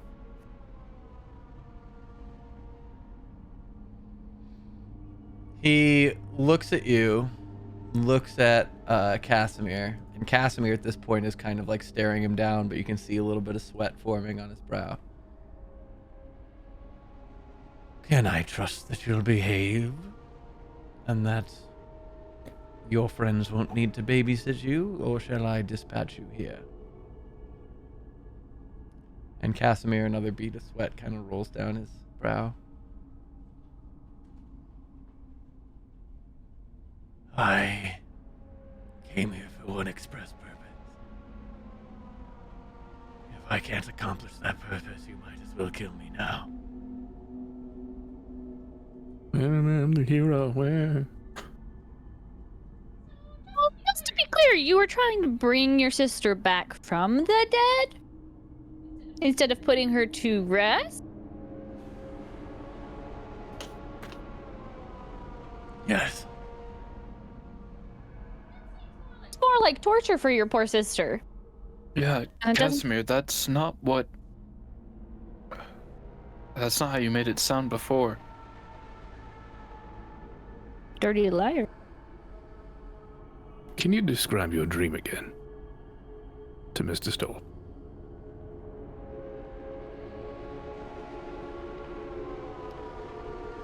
I've been having visions of my sister.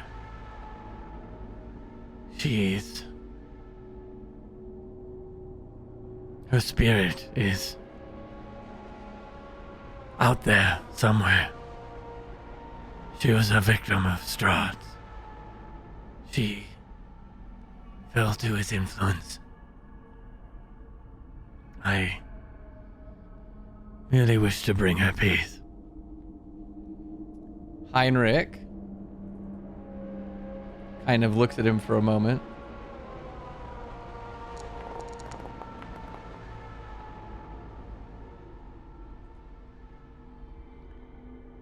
Thinks.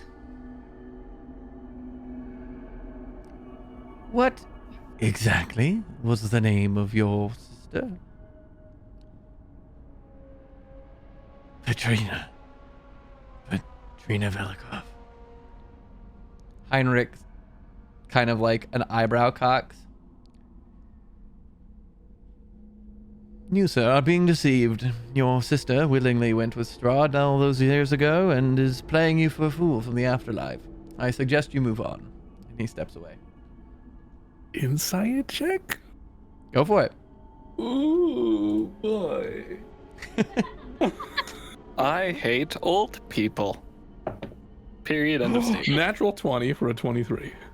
That's the He- best Stan's ever rolled. He is being dead serious. Cold, straight logic. He knows Petrina. He knows this story, and he has like everything just added up in his brain.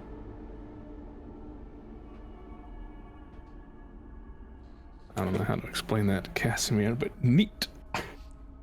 Okay. Kasimir seems a little floored and slightly offended.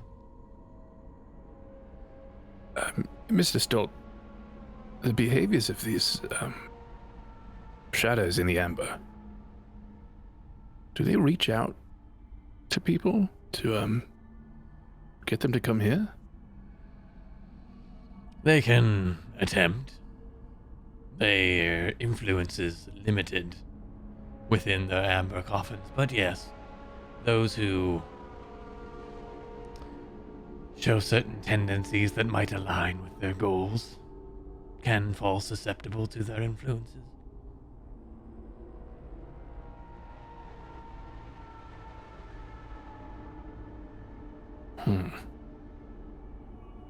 Like your friend here. And he kind of looks at Kasimir, who at this point is very stone-faced. Our friend. Friends don't lie. 11 has entered the chat.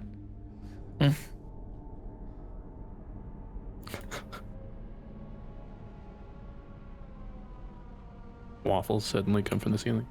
The smell of fresh Eggos.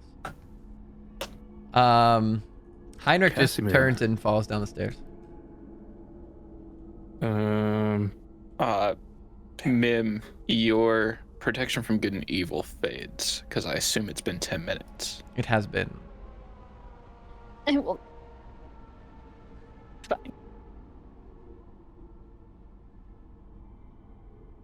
Fine. Shoot. Well, he still hasn't given me any direction on where to find answers, other than a nice little tour. He said follow before. Oh, did he? But then all of this happened. Okay, I didn't know if this was his destination or not. Okay. I guess hurriedly I'm gonna run past. I'm sorry, Kasimir, that you've been deceived, but there's still more to learn, and I'll chase after Mr. Stolt. Irina's just gonna follow Stan because she doesn't know what the fuck to do in this situation. Man, dude, there's not the time to be learning about something while we're on this heyday quest. Oh man, feel bad for that dude.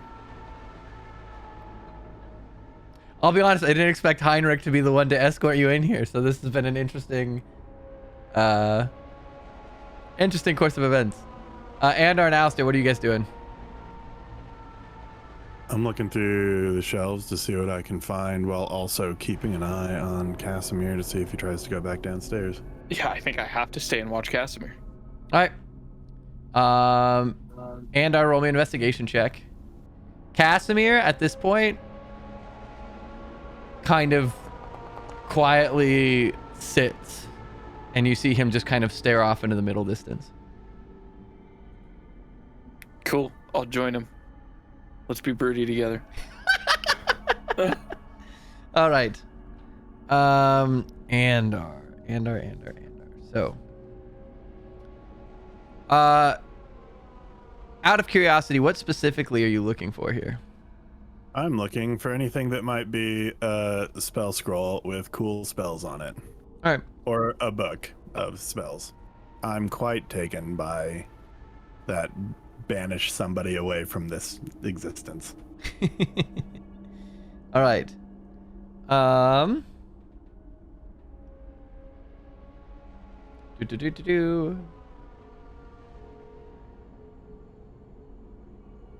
Also, notably, there are no ladders here to reach up the bookshelves. Notably. These bookshelves seem to go very high, but there's no ladders. All of the books appear to have blank covers and empty pages.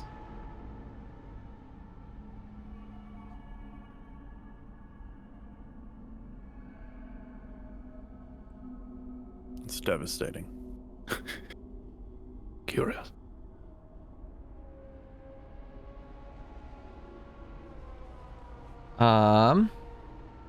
Every book you pull seems to be that same way.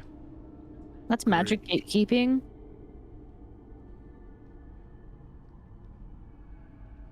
What are you gonna do?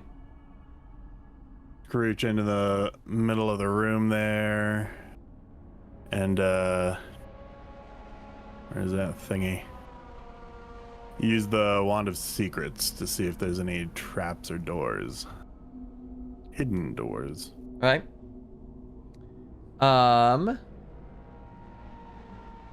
So the wand pulses and vibrates, and you get the sense that this room is filled with a lot of magic, but the wand then points to the left and pulses you over here, at which point, boop, you find a secret door. I'm gonna turn back to Alistair. Like, Mighty Chieftain, could you keep an eye on this one, please? Thank you. Yeah, be safe. And I'm just going to go lean up against this bookshelf. All right. Otherwise, other than the dust and cobwebs that fills this room appears to be empty. It's just stone walls set in between these bookshelves. I'm going to cut back to you. In the meantime, let me move everybody. Boop, boop, boop, boop.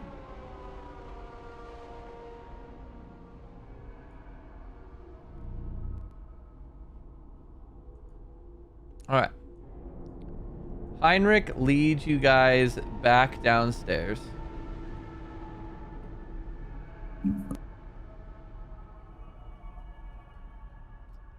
And takes you into the center of the room. Oh, this is where we die. And gestures up at the balcony on the west side. Over this way. And he says, should you choose to proceed through that west hallway, beware of the flame skulls, but if you are able to proceed through said hallway up to the northwestern portion of the temple, there is a hidden room in which you will find somebody who might be able to provide you more information than I can of good conscience.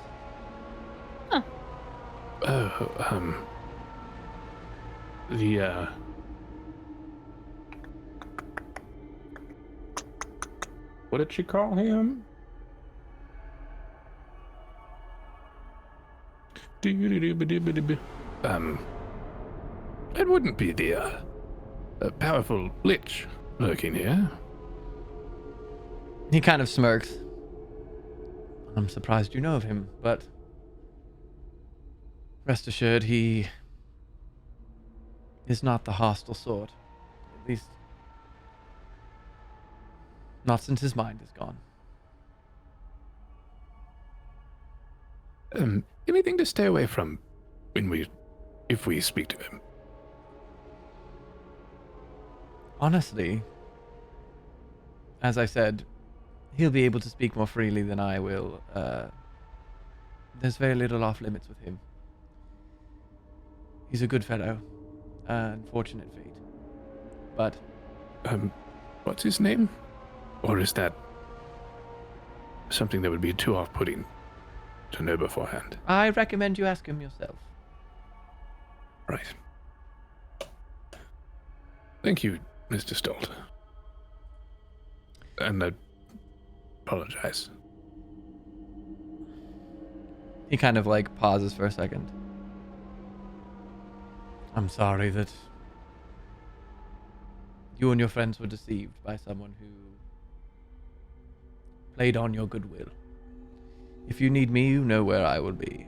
He heads back into his tower. All right. Should I'll look we back wait to for... Arena Moon? Nope. Yeah. Nope. We should grab them, right? Yes. Is anybody hurt? By the way, I thought I heard an explosion when I was earlier. An explosion? It got Which very bit hot earlier? very briefly. Nim, that was the fireball that you and I avoided. Ah, yes. I'm fine-ish. I'm still a little hurt from that stupid flippin' amber giant thing. And the fireball from the wizard. We're here. Boom, cure wounds, second level. That's 9 plus 4 is 13 points. You hear from the statue's head, it was a firebolt. Fireball would be much more deadly. Well, it felt pretty deadly. You said 13? I gotta do the math again. 5, 9, 4, yes, 13.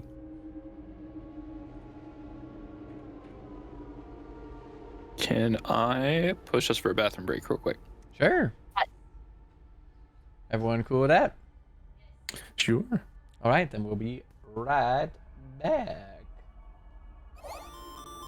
All right, we back. So,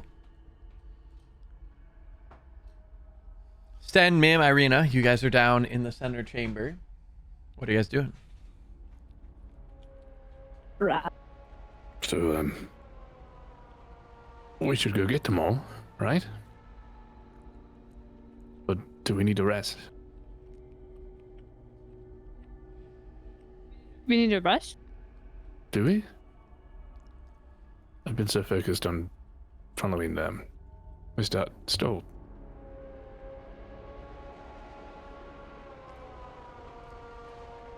Resting could be nice, but maybe we should ask the rest of the group?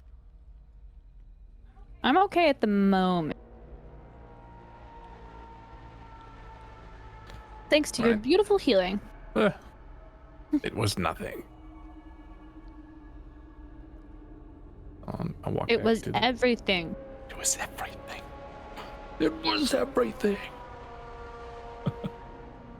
All right. Back upstairs.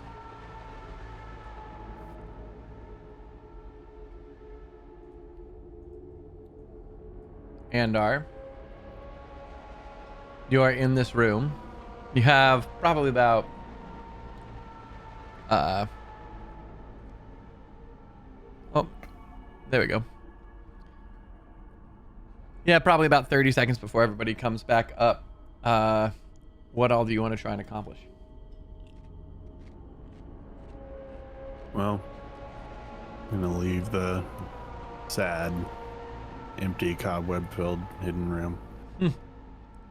I'm gonna go to the middle and then cast Detect Magic as a ritual. All right.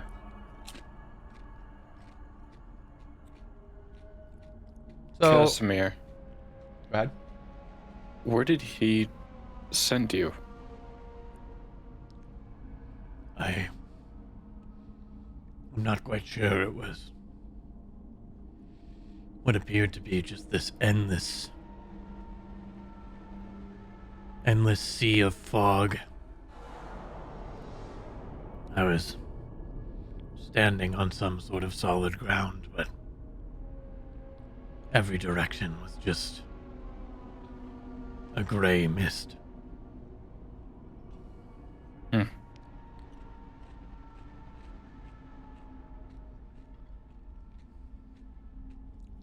I'll walk over and sit next to him.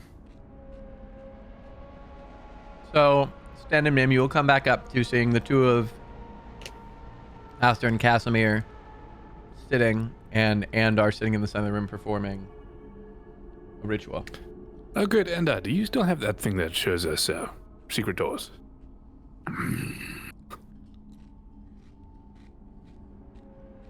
Like 3 minutes. 3 minutes of peace. Yes, I sure do. You can have it in about 9 minutes. That's pretty specific. I mean, it can wait.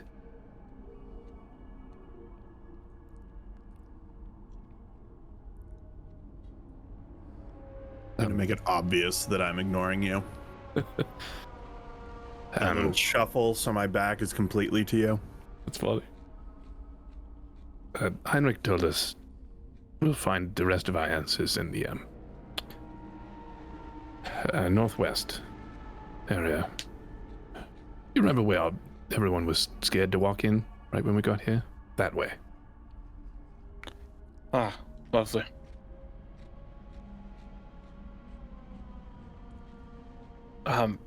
What would you say about staying here for a bit, at least?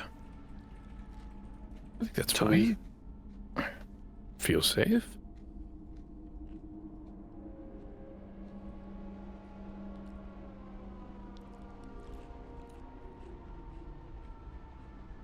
Arena comes and plops onto one of the chairs.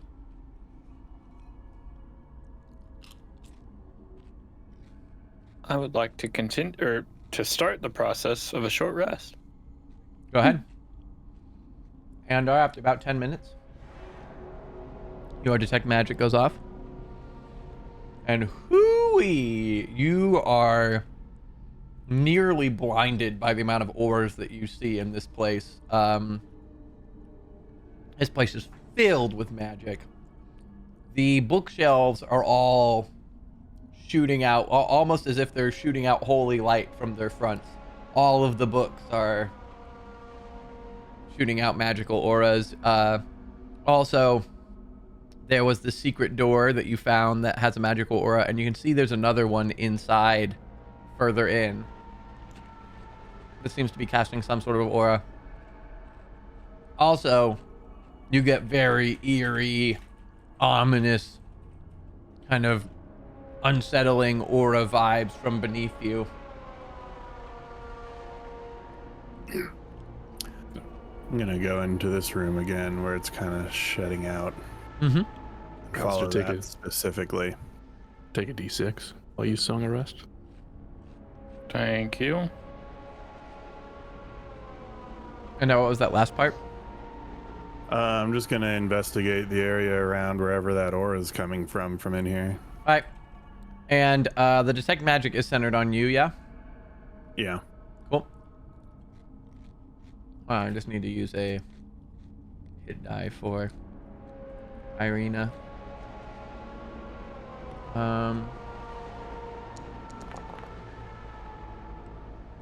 She gets a d6 also. Cool. She's also gonna rest. If I use a hit die, do I get a d6 also? Yeah. Cool. She's popped up. You sense magic coming from right here. And also, you sense a lot of magic behind said door.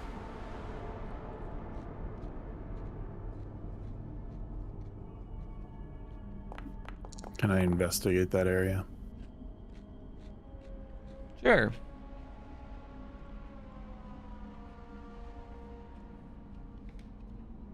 ahead and roll me investigation.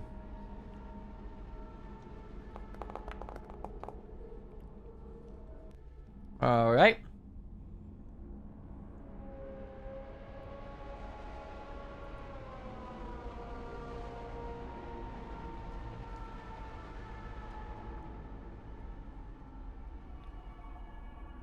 Two.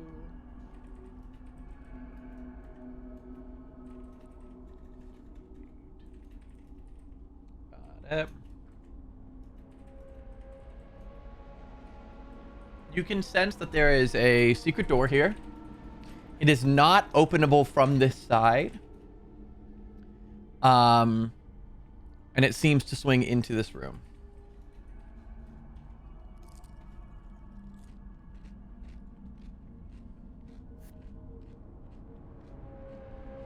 Cool. I'm gonna go back out and take advantage of a short rest. Sounds good.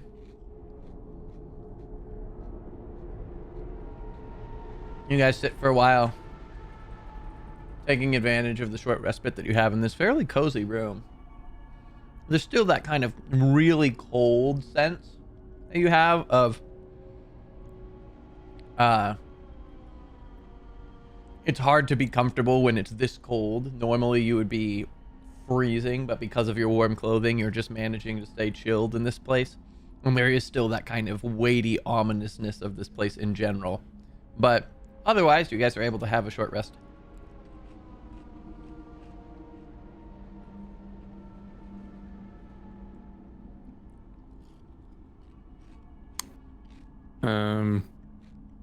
I guess at the end of it, because I have to be playing music through it. Mm-hmm. So, Kasimir doesn't know about the journal. So Heinrich told me that there's a powerful lich who is apparently rather friendly, and that's who we'll be speaking with.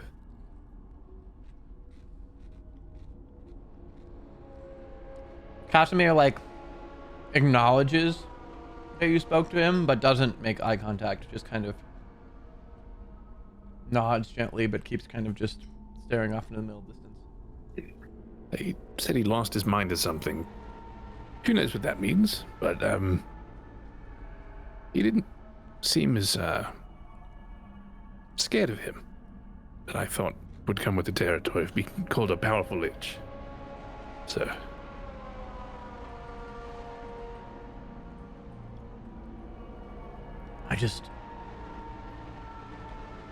I don't understand what she could want. Why would she lie? Hey! Listen!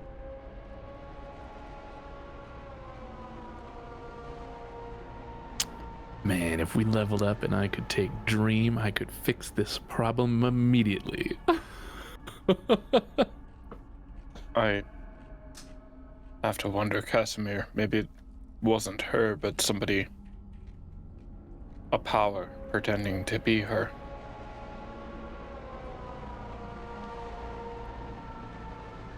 Perhaps.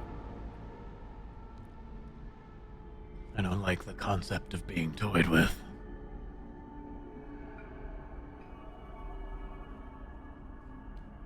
Well, we are setting out to hopefully end that.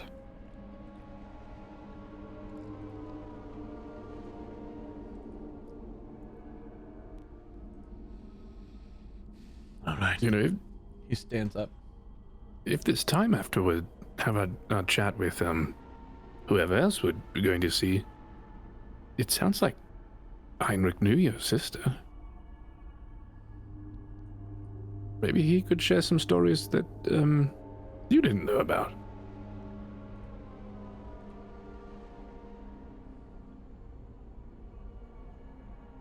I'll think on it. I'm not sure. I am ready to hear what he has to say yet.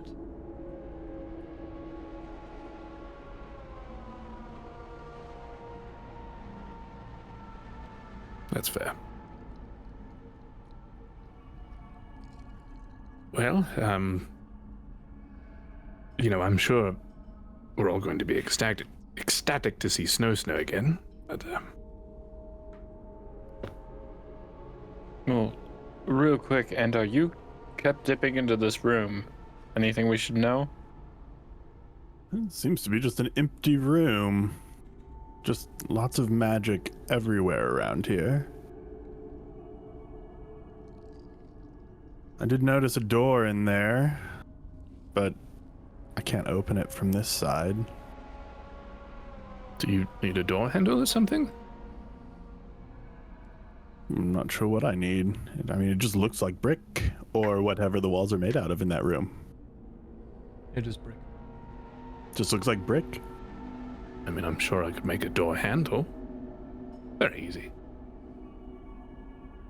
And from what you saw, it appears to be opened by some sort of magical means. It's not a physically seamed door.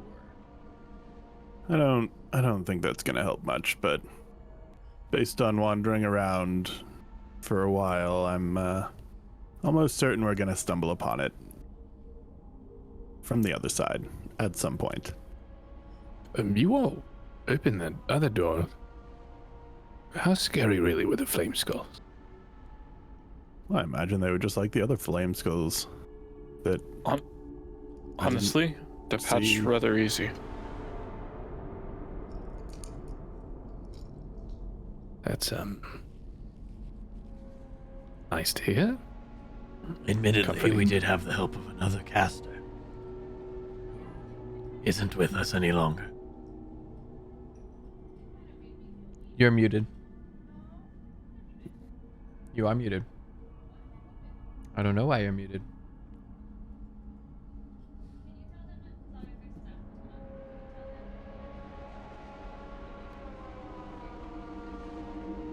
yes, well, I He think we says can make up for she's not try- having that caster. She's has an audio issue, but she says, and I'm supposed to use the Mim voice. Yeah, that kind of made me feel weak. That doesn't sound like you, Mim. I think I've got something in my throat.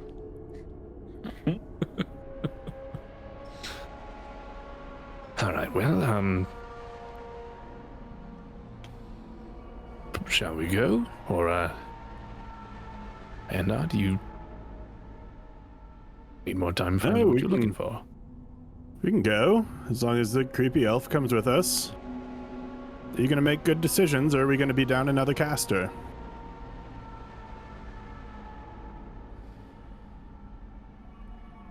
At this point, my purpose here is complete as far as I can determine.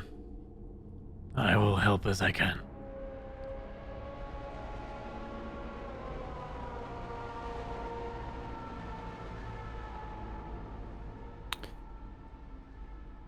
Bye. Oh, all right. Shall we? Mim? Yeah, we lost Sasha. No.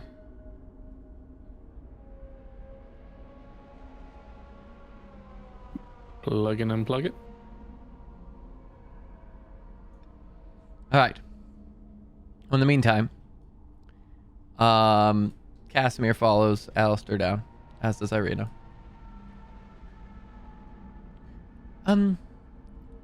So, what is a lich exactly? Sure. Well, I heard,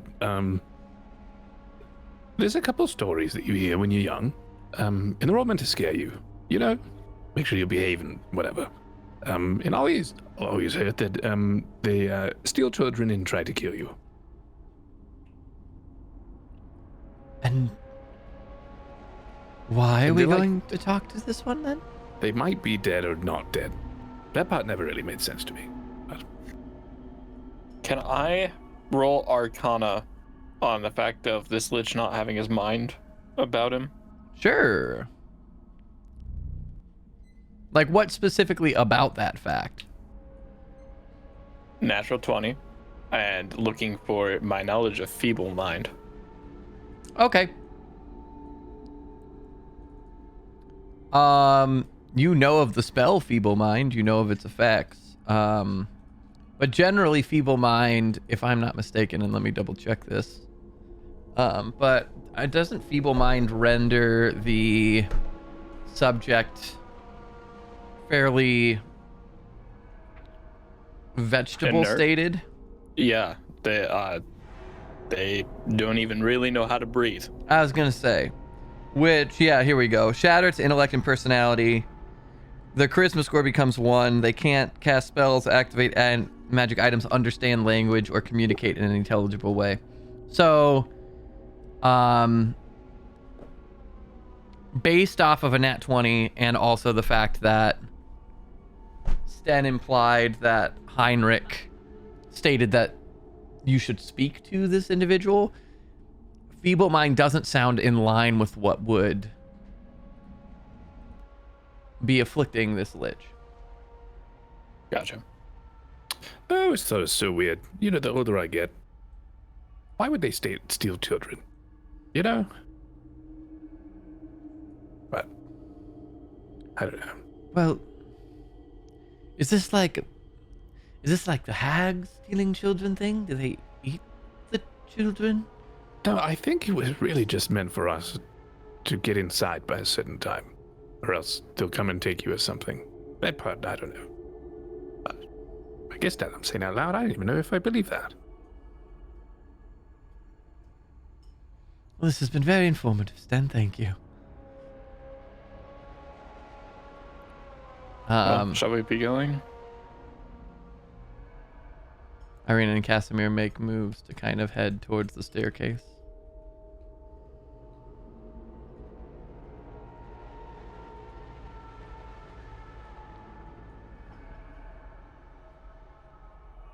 Can you guys hear me now? Yes. Yes. All right. So everybody heading up? Yep. Let's go. All right, back to the upper mat. Down, up, down, up. Let me pop you guys on the staircase. And poof. All right, so you guys head up that same staircase to the pace that you originally started this adventure. This original balcony. The door's still open the way that you left it on the southern end, and you've still got these two closed wooden or closed amber doors on the west. Do we have to go through this way? There's not another way around. Well, he said there was a secret door, but he said we have to go through over the balcony first. So, I think yes. Oh, great. What are you worried about, mighty chieftain? We'll go and I will open the door. You open the door, and they are no longer there. Nothing. I'm worried about nothing. I'll go to the other door. All right.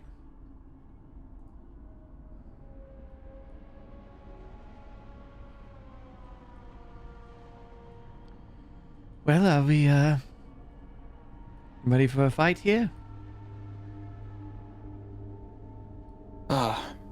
Perhaps ready spells, everyone? Try to get a first hit off.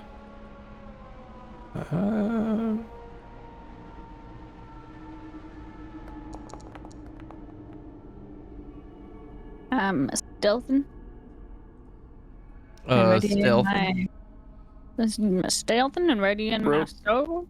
Real quick check, is this door locked? It is not.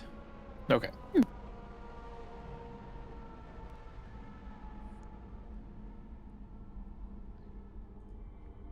Hold on, I have to update Kasimir real quick. Will shattered. Flaw? All of them. What? Perfect. All right. Prepped when you are. I'm going to have one hand on a handle and one hand readying Sacred Flame. Got it.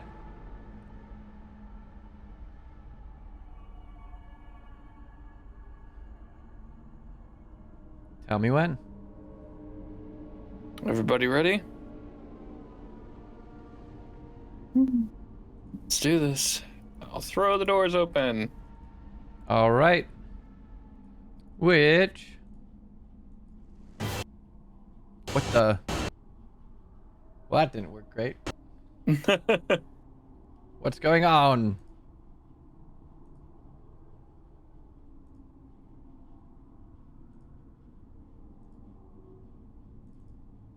Hello?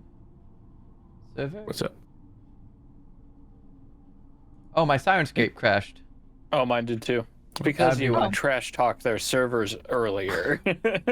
They were listening on a very delayed No joke. response. Okay, let me see if that works. There we go. Much better. All right, everybody roll initiative.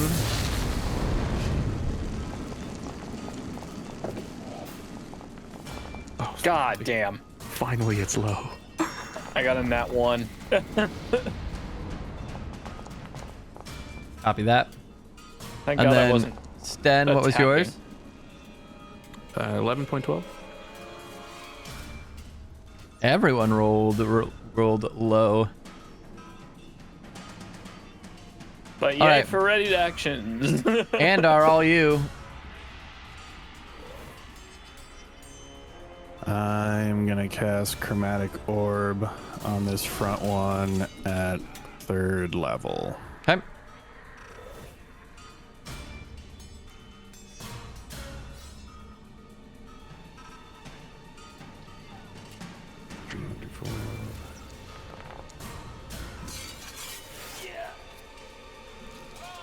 I assume a 27 hits. It does.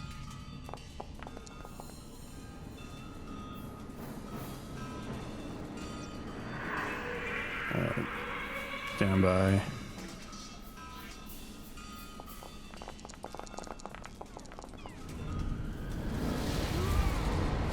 Does 26 thunder damage. All right. Add 1 dice to that. Another D8. Yep. as the light in this room kind of flickers gold and you smell campfire smoke. 33 thunder damage. All right.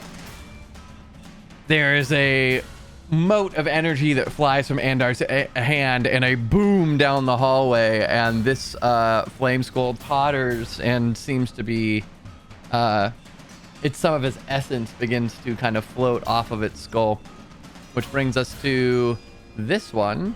Do we get our ready to actions? Oh right, I forgot. So anybody who has range, Irina would be next. Irina's going to fire her longbow at that same one. Is gonna hit for 3 piercing. The arrow mostly flies through the flame skull, which brings us to Kasimir, who, knowing that he can't hit them with the firebolt. Could I get something? Oh yeah, you have range too. Yeah, go for it. I actually want to use a bardic inspiration instead. Is that okay? Go for it. I'll give one to Alistair. Cool. Thank you. Get a D8. And then You open that door. Kasimir's going to do just a base magic missile. He's gonna fire 1 at the first dude. No, he's gonna lay into the first dude. That should be... So that's actually correct, right? Yeah. So that'll be 11, which is enough. That flame skull is gone.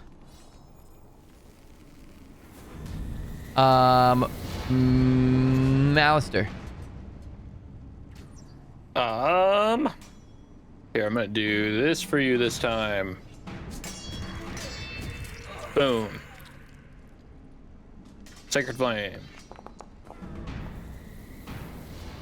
It fails.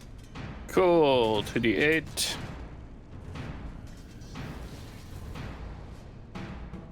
10 radiant. 10 radiant. All right. Yeah, that's my ready to action.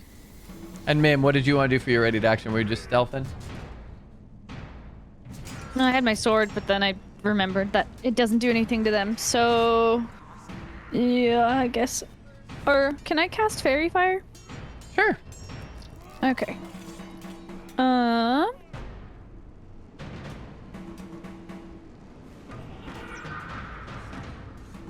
Saving throw. I'm going to do it. I think there is a. I hope that's allowed. Yep. It's 60. It's within 60 feet. You got it. So they both need to make a dex save. And this one.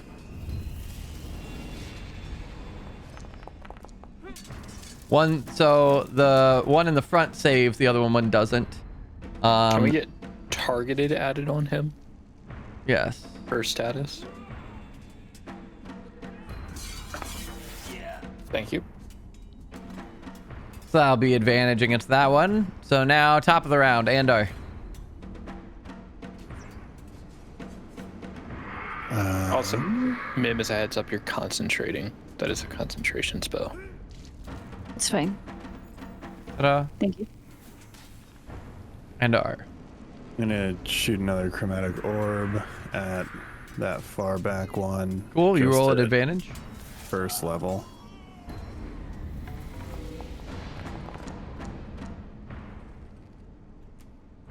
That'll hit. 26. 9 thunder. 9 thunder. 9. Which brings us to the front flame skull, who, seeing everybody gathered up, oh, that's not what I wanted. Alistair's gonna look back and be like, oh yeah, by the way, we should probably...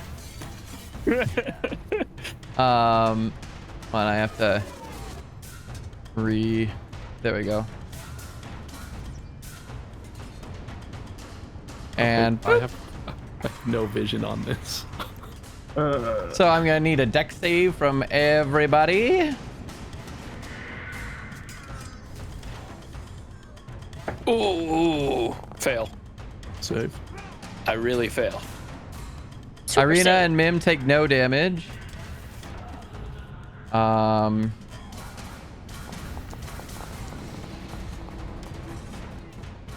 Kasimir fails. So, Andar, did you succeed or fail? Stand by. Does Irina take no damage? She does. She avoided it. You guys both have evasion. I didn't know that. Cool. That's what that was my question. But I didn't ask. I'm gonna say that's a fail. So Hey, Andar, join the club. those who failed take 31 fire damage. If I cast a leveled spell on my turn, I can't cast a leveled spell reaction, right? Is Your it turn. is it a reaction spell? I think it's a reaction spell. You can. Yeah, you can. Oh, okay, I'm gonna reaction cast counterspell. Oh yeah. Oh, All hell right. yes. All right.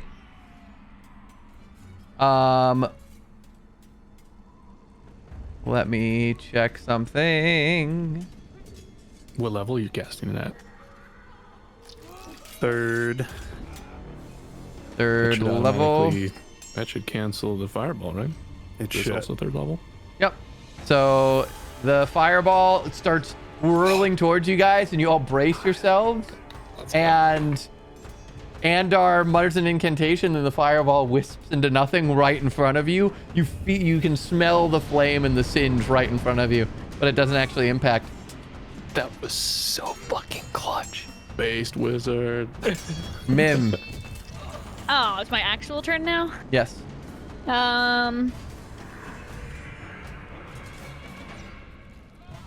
Wondering if my Shadow Blade will do. It's magic. Okay, I'm gonna.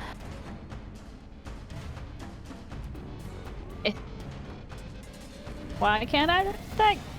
Just so you know, if you cast Shadow Blade, you'll lose Fairy Fire. But Oh, you're it right. might be. It also might be worth it. It's your call to make. Yeah.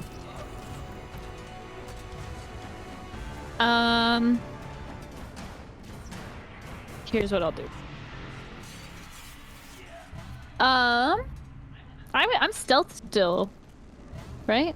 You did not stealth. I did Yes, you did, stealth. right before. I stealth. It was like above 20 or something. It was. I'm looking. Oh yeah, you did. You're 26, so yes, you're still stealth. Okay. Then I guess I will. I'm gonna dash. I would like to be able to frickin' see. There we go.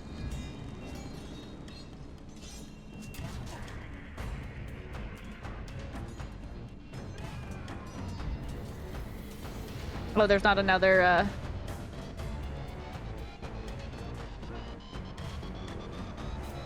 What are you trying to do?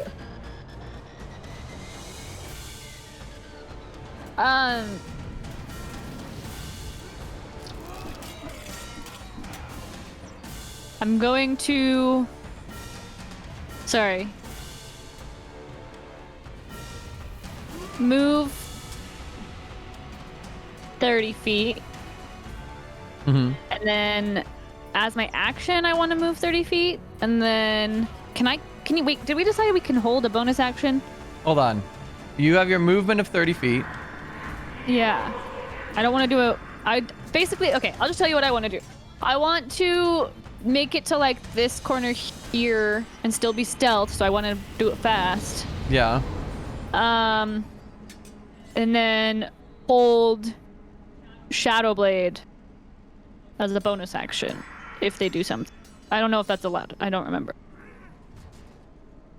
Okay, so you were here.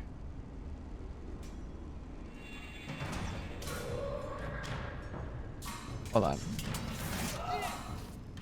I would say Place waypoint. Control click. There we go. So if you want to get to there, that's 55 feet, so you need your bonus action to dash. Can I do my action to dash? I don't remember what. And then can I hold the bonus action? Shadowblade doesn't let you attack though. No. So you could cast Shadowblade, but you would not have any action to hold. Because if you use your movement and you use your action to dash, then you would bonus action your Shadowblades, and then you would just have them. I want, right, that's fine. What I'm saying is I don't want to lose the concentration yet for Fairy Fire because everyone has advantage on it now, but I want to still have it readied in case I need to drop Fairy Fire and attack. It might be worth using your action to stealth because I'm already stealth. Movement breaks stealth. Oh, that's stupid. Even when I'm just dashing and moving. Because you're going into their line of 6 sight. seconds. Unfortunately, I wish I could tell you otherwise. No, that's fair. It's good to know. Then can you move your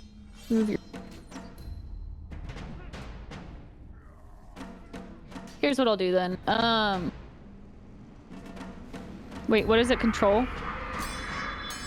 Click. Yes. Okay, I will just do my normal movement of 30 feet, and then I will do my action to stealth again. Mm-hmm.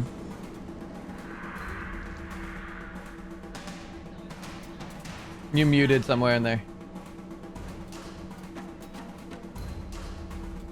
There's something going on with her mic cord, maybe? Yeah. No, we can't hear you.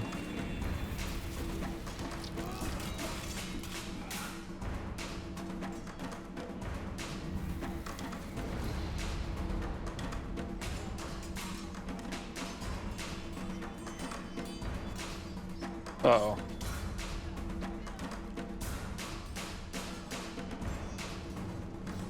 Please hold for technical difficulties. Oh, Jesus. Ooh.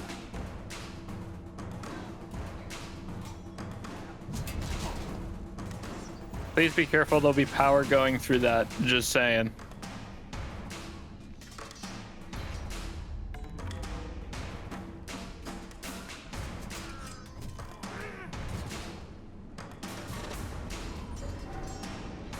Oh, talk into his mic while you're waiting, so we can still hear you.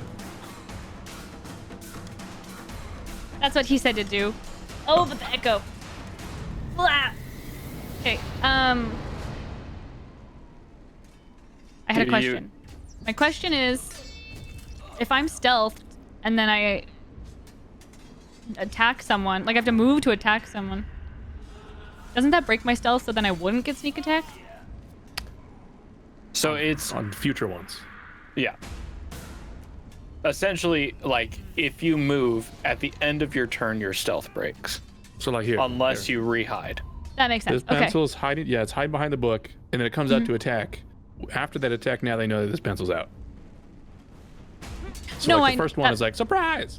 Yeah. That makes sense. Yeah, but yeah. I'm sad. I'm gonna be where I'm at. The movement, action, stealth, and then bonus action. I'm gonna hold shadow. That's my turn. He's Hey, getting me a since new you're cord. in the DM chair. Do you want to level us up or anything? Yeah, we're definitely leveling up. We're actually leveling up twice. That's crazy. Yeah. It's crazy. That's crazy. I will. Does he want to hit be right back screen real quick?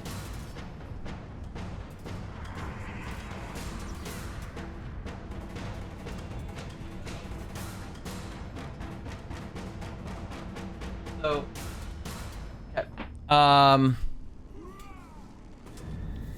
what'd she say? What did she say? What did you say? She's hiding there. Yeah.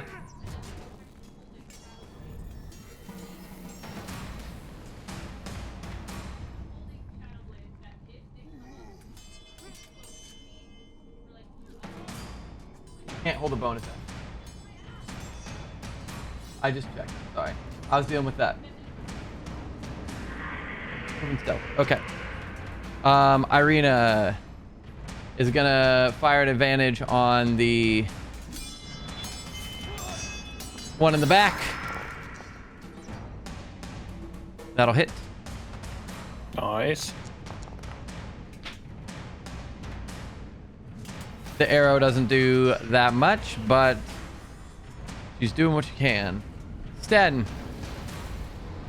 I'll look at Alistair because I still can't see anything in the room. How far back are they?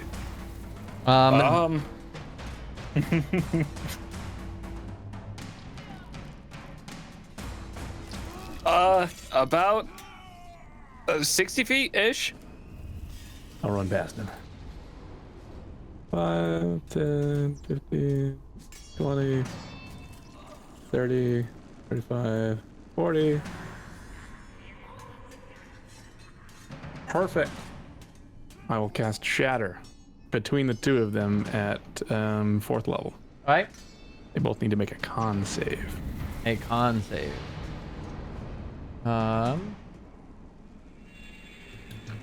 Let's do the saving throw.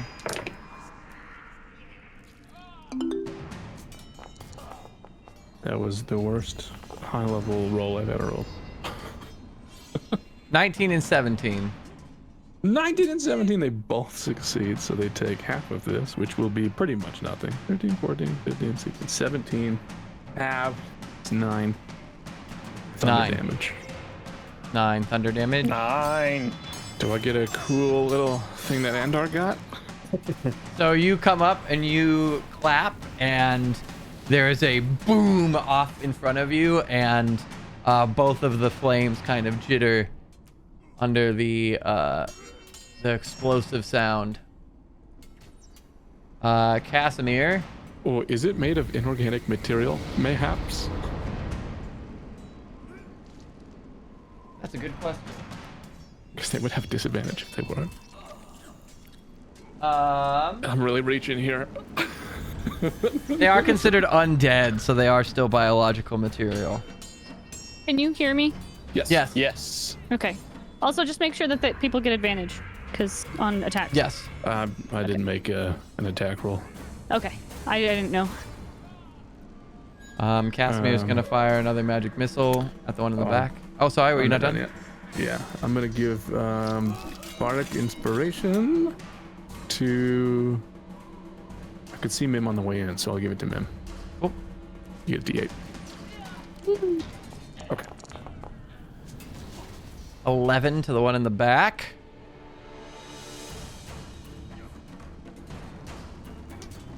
Which brings us to the one in the back. Who is going to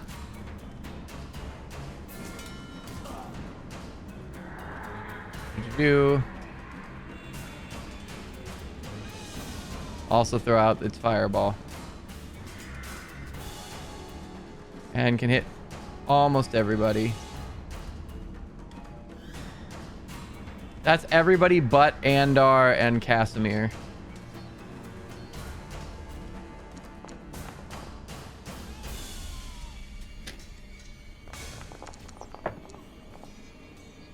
Mim and Irina take no damage. Mim, if you use that D8 on a saving throw, you get temp HP. If you all, I know you passed it, but if you wanted to do that. You said it's a D8? Yeah.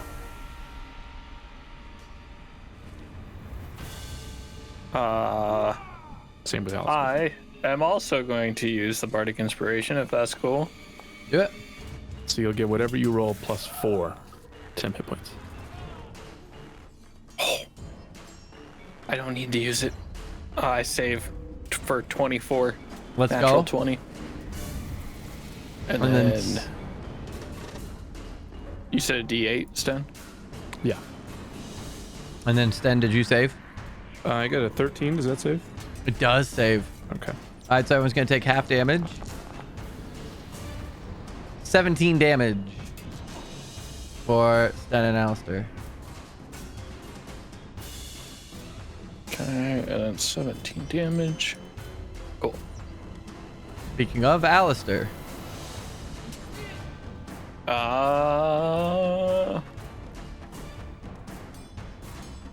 Okay, the one in front.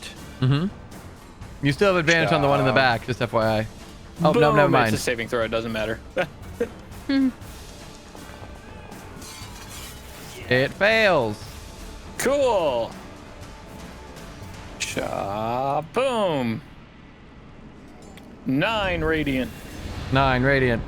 Do I get the feeling that radiant is doing extra because undead? You do not. Oh, okay. Oddly enough. Andar.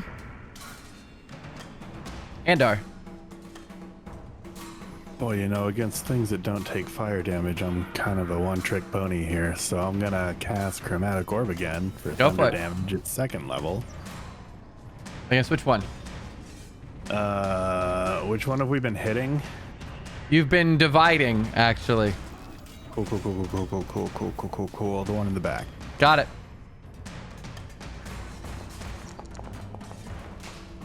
Do you get advantage on it? You do get advantage on it. That's fortunate.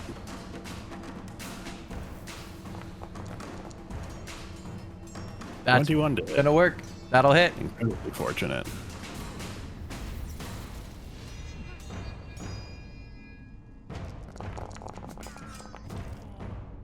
That's enough. 17 thunder. That one goes down.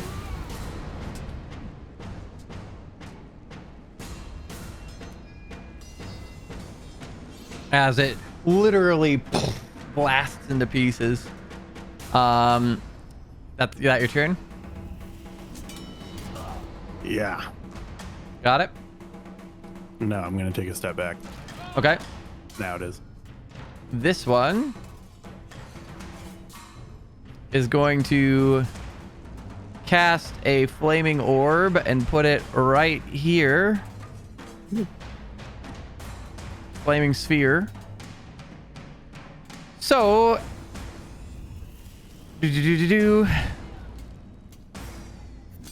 anyone who ends their turn next to that sphere is going to take damage. Mim. My turn! Yay! If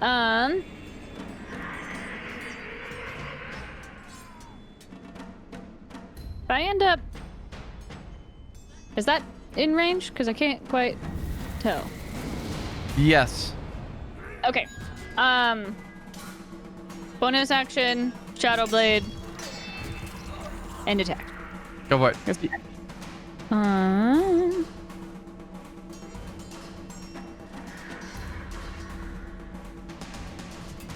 Do I have advantage? No, because you flew right at it. Oh, it is in dim light because Shadow stealth. Blade. Shadow Blade. It was like dim light and I have stealth. 16 hit? Oh, I'm sorry. Flame skulls shed light in a 15-foot radius. It doesn't matter because Okay. she was stealth. I was So stealth. she still That's has true, yes, advantage. though. So, Okay. Does the 16 hit? a 16 does hit.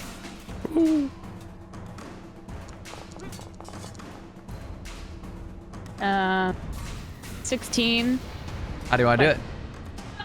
Yeah! I don't even have to sneak attack this bitch. Well, he's a flame skull, right? And I have a shadow blade. Yes. Okay, I want to like hiya down on top of it, like the middle of the shadow skull part, or the fire skull, and then I want the shadow cut to kind of like break around it. Poof. So you stab into the forehead of this thing, and its flame becomes quenched in this dark energy, and then it just shatters underneath. Dang it! I didn't want to use my spell slot on shadow. That's and one dude. All right. The hallway is officially clear. That really wasn't all that scary. Yeah, they don't seem so bad as long as you're ready for them. Side note, Andar, you have to teach me that sometime. Which one? Tiny little ball. No, no fireball, thank you. Oh. Yes, I can probably do that.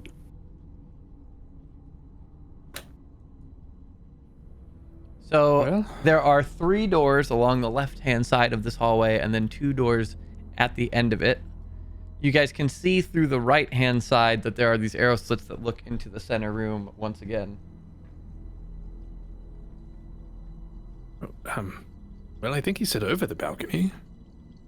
Somewhere to, I'll point generally northwestward. There? I'll do it in real life. There?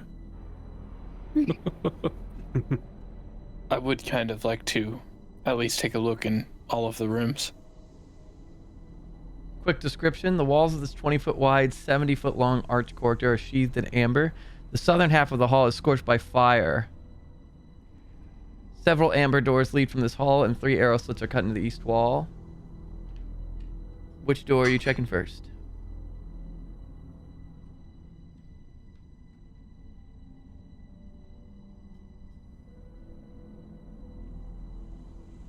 Hello.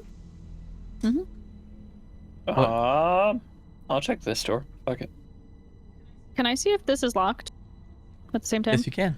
It is not. I don't want to look in there. I just want to wiggle. So. All right, Alistair, you open the door. Yeah, very slowly. Can I stealthily open the door? Is that a thing? You could stealth, but opening the door will draw attention to the door. I just slowly open the door then. Stone blocks resembling tables stand in the center of this room, covered in dust. Carved into the stone walls are niches filled with hundreds of dusty bottles. Cobwebs hang from wooden ladders that lean against the walls. Does it look like there's anything in these bottles? There's some liquids. Are any a misty red looking liquid? Can I investigate? Yeah, go ahead. Roll investigation. All right. 19. 18 plus 1. So, from looking around, this appears to have once been a potion making room, but all of the potions either appear to be broken open, shattered, or the ones that are still intact, their liquid contents have become murky, and it seems that they've lost their efficacy long ago. Are any labeled? No, any labels have worn off.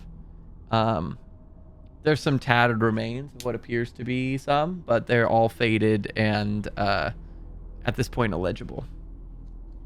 Can I grab 4 random bottles of liquids? Mm-hmm. Beautiful. That was it? That was the end of your sentence? Yep. Yes, you they can. do something. I don't know what they do. That's hilarious. Yes, you can. I was expecting a second half. Nope. That's it.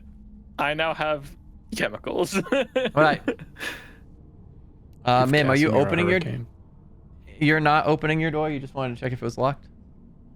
Well, after I see him open that, I'd be like, I'd go around be like, oh, okay, I have the clear, and then open. All right. Dominating this room is a 12-foot tall model of a dark castle with high walls and tall spires. Behind it, tucked in a corner, are some ruined furnishings and a wooden chest. Does the castle look familiar? It does. Is it a castle Ravenloft? It is. That's kind of shady. And I'm really excited to see what's in the chest back there. Found something kind of cool, and I don't know what it means. What'd you guys find? Seems to be a potion room of sorts. Ooh. I grabbed these. I have no clue what they do. My favorite kinds of liquids in bottles. So, race to the middle doors. I'm just kidding. I'm going in the room. What This did is you a find? completely scale replica of Ravenloft. That's super fucking cool. Can we see inside of it? Yeah, the ceiling removes. Well, first of all, is this chest Is it just what? locked? It is not. Okay. So this is kind of weird, huh? Is this a war room? Does it look like a war room or just? Roll me investigation. I will assist you, ma'am. Oh, does that mean I get a? Yes. Yes, you do. Roll that again.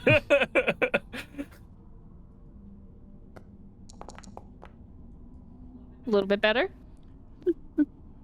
Mim, you're not terribly familiar with rooms like this, so this is a little odd, but this doesn't appear to be something of war. This appears to be more like some sort of the fact that this is a structure replica with this amount of detail, it seems to have something to do with the building. That's weird. Okay, I relay that to them. Has anyone touched it yet? No. Okay. Mm-hmm. Yeah, you can touch it. No, I'm not touching. Oh, Oh, I'm gonna touch it. No. I wanna touch the roof. Poof. you touch the roof. Nothing happens. Nothing happens. Can I move it? Yeah, you can lift the roof off and you can see into the floor. I am tossing the roof. I want to try and look for like catacombs or a crypt or something, whatever would tie to the reading for Look to the brother's crypt or something like that. Or look to the father's crypt. Oh. Yeah, just because that old reading of Look to the Father's Tomb, and then the new one, Sleeping Prince, blah blah blah, and everyone keeps saying, "Oh man, they bury them in the castle." So Let's see if there's a you room can that see looks- that each floor seems to remove off of the structure, and you can see into the floor plan for each room, or for each floor. Okay. Yeah, I'll just take a look through them as Mim is removing them. Hear me out. Maybe this wasn't meant to be a war room, but this is an in-depth look at potentially where we might end up. Is there a model of the red crystal thingy at the very top? Goddamn. No. Oddly enough, there is there's the tower in which the red crystal sits, but there is no indication of any seating or crystal in the tower. When we went up there, did any of you see it? It was like a giant floating red crystal. It was right here. Yeah, I think so. These are plans for the castle.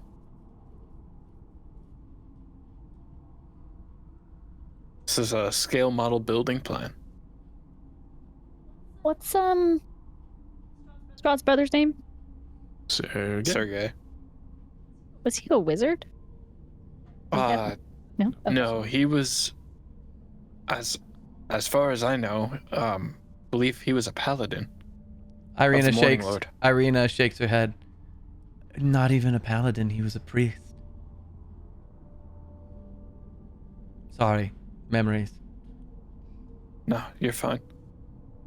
Does anybody see like a tomb in here? Did they model that out? Going to take off all the floors very carefully so I know how they go back together. All right, you take off the floors. Hold on, I have to count. One. Oh, castle. You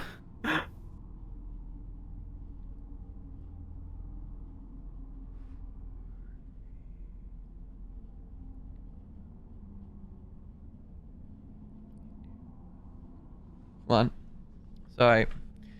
This is one of those times where the way that they actually wrote this out is a pain in the butt, so I have to physically count because it's not like 5th floor. It's like they're labeled floors with names, but then it's like, okay, but what's the order of said floors?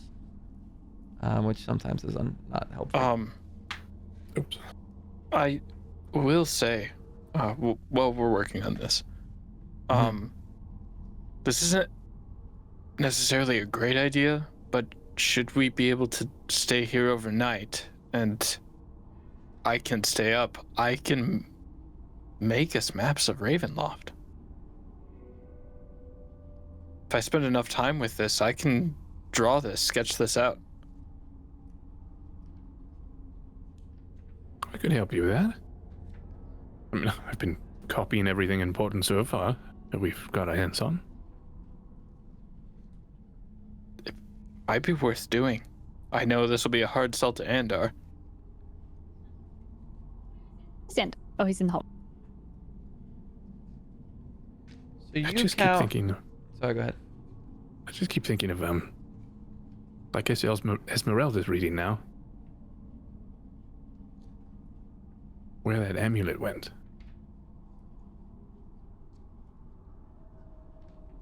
I mean, The amulet? Yes, the one we got from Oh, the one that the tree.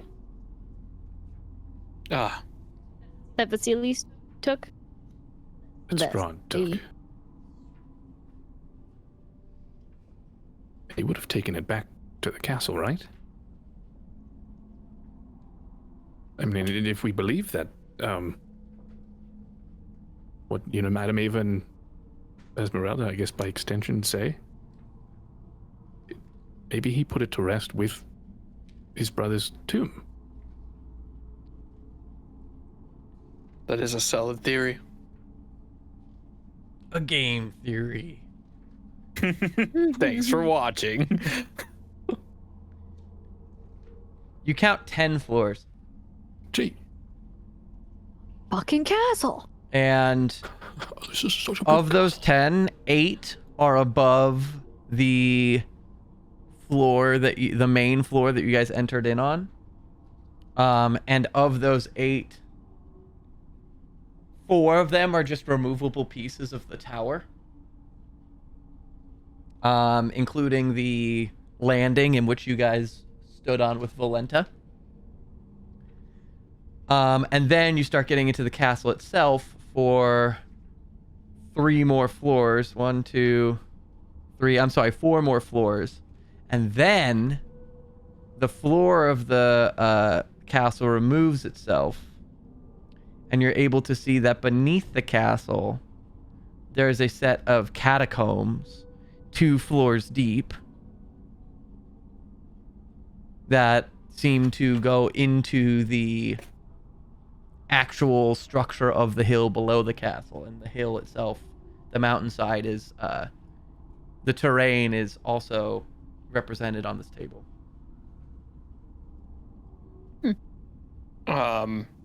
Okay, DM, a few questions. Mm-hmm. Is this castle, this 2-scale castle, is it actually 20 feet by 10 feet? Yeah. Which is about what it measures here. Okay. Well,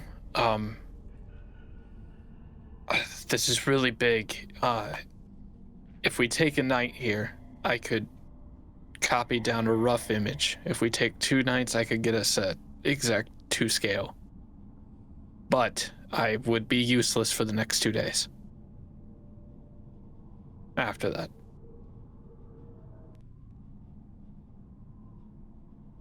It's a long time to stay here. It is. That's a risk we run.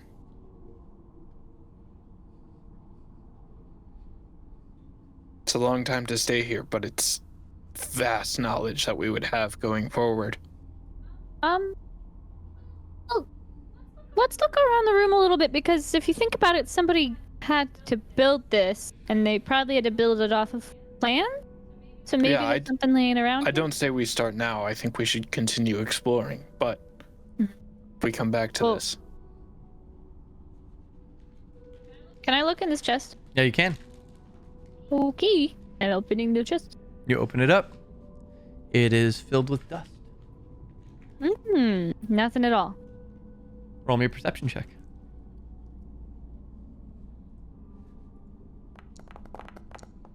It's filled with D&D minis. 22. So at first you think, oh god, it's just an empty chest. It's filled with dust. And then you realize that the base of this chest seems shallow. And there's a false bottom to the chest. Okay. Can I feel around, see if Yeah, it lifts out. Oh, I'm just gonna do that. Inside It's appears to interesting. be a book. A book. And I found a book. What does the book look like? It is a leather-bound tome that has yellowed, old, dust-covered pages. And it appears to be filled with arcane symbols. Spooky. And I know nothing probably about these arcane symbols. Not at first glance, no. Cool.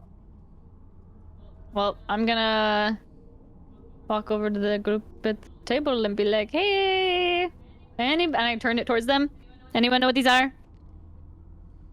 At first glance, do they look like Victor's drawings? Victor. Sorry. Vlakovic? No, they do not. I have no idea. Hey, Andar.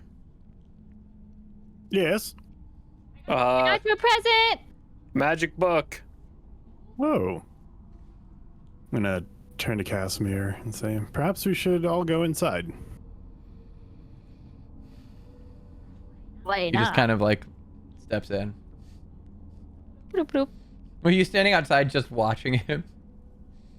Oh, I'm staying between him and where I know he was trying to cause trouble. Fair enough. I hand you the book. Do I recognize anything in here? So looking at it, it's tough to glean the meaning of it right away. Roll me an Arcana check.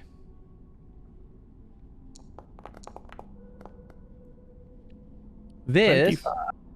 is a tome of understanding. Like a Rosetta Stone. Yep. Basically, it's a magic book that if you study it enough, it raises your wisdom score. Ooh. That's so huge. It's a big item. This is nothing important. You bitch. Fucking You hang on, bitch. He's an You intelligence bitch. character, man. Yeah. Can anybody study the book for long enough, or is it only specific people? That's a question for Andar at this point. You'd have to figure out that he's lying. I'm gonna. Can I spec- insight check him? Yeah, you Yeah. can. Andar, roll me deception. 18.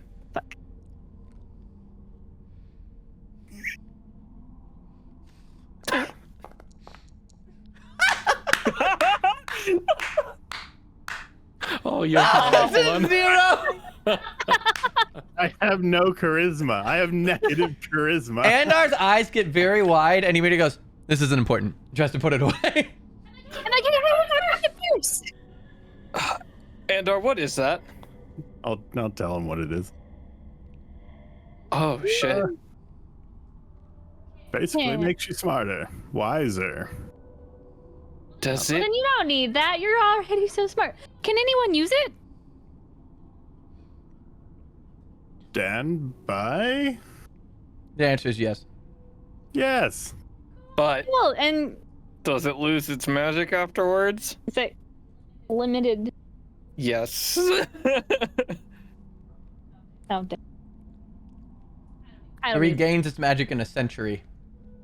Mm-hmm. Once every 100 years. It is just a one-time use thing. That's Not for me. pretty powerful item.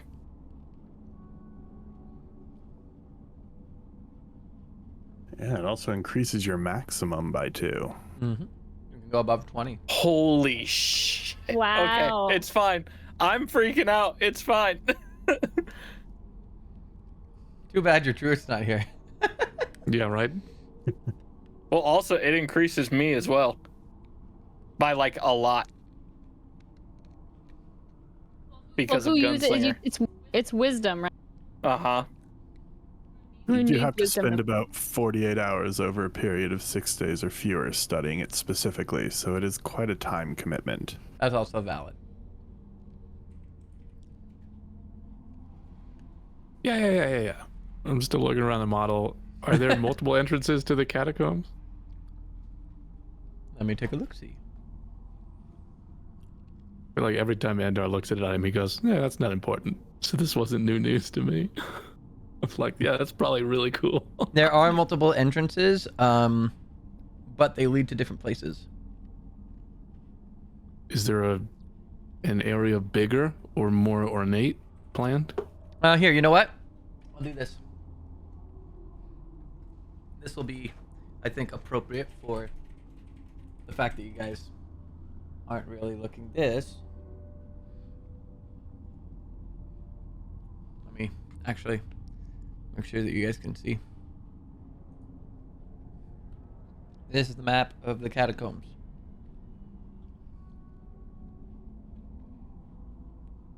Those alcoves that are, I guess, northeast and south at the end?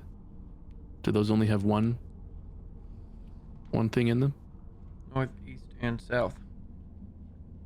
Yes. Okay.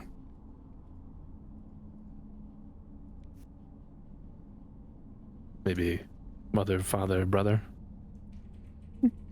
Well, like I said, should I have the time to spend on this, easy enough to draw up. Okay.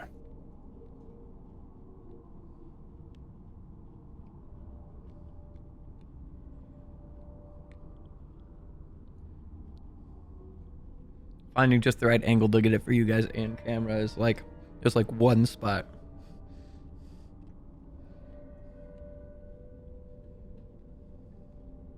Can we find the map online? I can probably find one and send it to you. Well, the thing is too, keep in mind, like, you guys shouldn't have it for reference necessarily, unless you copy it. Yeah, if Alistair takes the But- time to copy it, then Ryan, you and I can get together and we can make a sketch version of it. Yeah. Because that sounds really cool. If anyone wants to take another look, let me know. I'll lift it back up. If I help Alistair, can we cut it down to one night? So what specific feature are you using, Alistair? With Tinkerer's tools and my wisdom, I would essentially be able to do it. Because I've been drawing blueprints for pretty much everything, right? That's what Alistair does in downtime. But what is the time based off of? I'm guessing what it would take an actual person to do something like that. Got it. So, your discretion. Honestly. Fair enough. Yeah. Well, is this decision going to dictate whether you guys stay in the room or leave the room? No, I mean, I think we, like Alistair said, I think we still go through the entire thing. Hey, we gotta find this. But as Hermes, Yes. Alistair is offering to take exhaustion points and stay up overnight and copy. But that would also mean that I'd be sizably nerfed for the next few days, depending on how long this takes. Well, couldn't you also just take a break, then work on it at like even this? If I don't sleep, which I mean, honestly, if it's 20 feet by 10 feet, I wouldn't have the time to sleep, so I'd still be taking the exhaustion points. Well, most of the floors are just the tower. Yeah, so it shouldn't be that. That's true. There are basically 4 main floors to the castle, 3 of which are full floor detailed plans. There are 2 basement levels, essentially, that are full floor detailed plans. And then the other, 4, are all smaller and smaller sections, including like 3 that are just like a little tower. Oh, I can't go over it. All of this stuff right here, we've already been inside, so we don't need as detailed of a. Right, I assume this is the entrance right here. Actually, Because that looks like a drawbridge right here. geographically speaking, let me take a look. It does look. Or is that the fucking carriage house that I went to? I don't think you guys know that I went to that, but There's a drawbridge right there. It fair is point. actually, so that isn't. I'm double checking this just to make sure from the sky view, but But I mean, we've seen, not a huge chunk of it, but a decent size, which I Yeah. think could cut down on time too. We do want to make sure we Let see me any zoom like real quick. pass.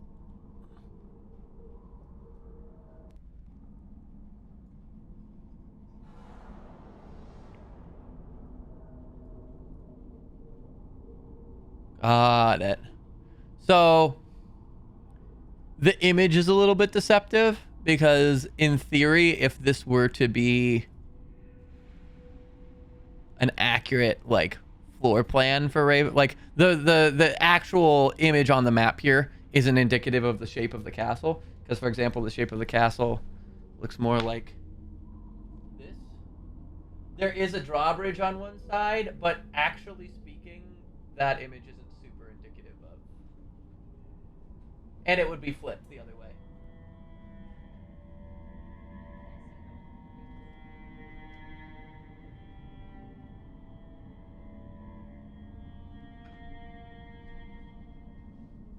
okay. So, speaking on the time frame, realistically, one night is all we would need to get a detailed plan of the floors we haven't seen. We just don't want you to be exhausted. I mean, I think this is, as Hermes, right? This is such great knowledge that I think we have to be willing to take the little bit of a nerve that we would have to take. Well, how much would helping in spells, like I've got enhance ability, improve your dexterity? I know, DM question. I also have I can summon a magic item and make it move. I could If make Alistair it be a pen. Yeah. If Alistair really thinks about it, how long would this take and what would You he... also have a magic quill. Yeah. It's going to detail draw the trees, though. You could do it though. Do you think right here's a good time to check the brooch? If you want to.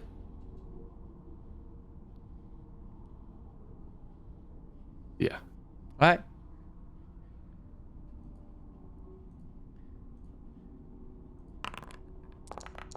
Let's see. Like I could get my quill, my animated weapon as a pen or whatever, and you all working on the map. True. And enhance ability on you. I think we could do this pretty quick. Well, relatively faster than a whole day. So hold on. So it's you, the quill, and Alistair, yeah? And then me, the quill, Alistair, and my animated weapon. As I can performance creation make him a pen. Yeah. So then in that case, Or a pencil, because I guess I would need pen and ink. I can make pen and ink. That's I'll an item say- in the equipment. Yeah. to make basic sketches, you could do an hour. To make detailed like feature, have it key features, 2 hours, and to have full detail would be 3 hours with all four. That's pretty good. Yeah, that's not bad. For your brooch, the orb opens up and you see two hooded figures in full red cloaks talking. Oh, since Fiona took over, we really got the town under our thumbs, don't you think? I think it's been. I have to say, she seems to run a tighter ship than that Velaki family, but man, anybody who crosses her, I pity them, you know. At least Velakovich gave you like a fair trial. He was a bit of a dick, but Fiona seems like all the rules are rigged. They're kind of chatting back and forth. Do I get to see an area or just the people? You kind of see like the area around them. They're chilling in a Does it look like familiar her basement. Okay. Yeah. I can walk this scam.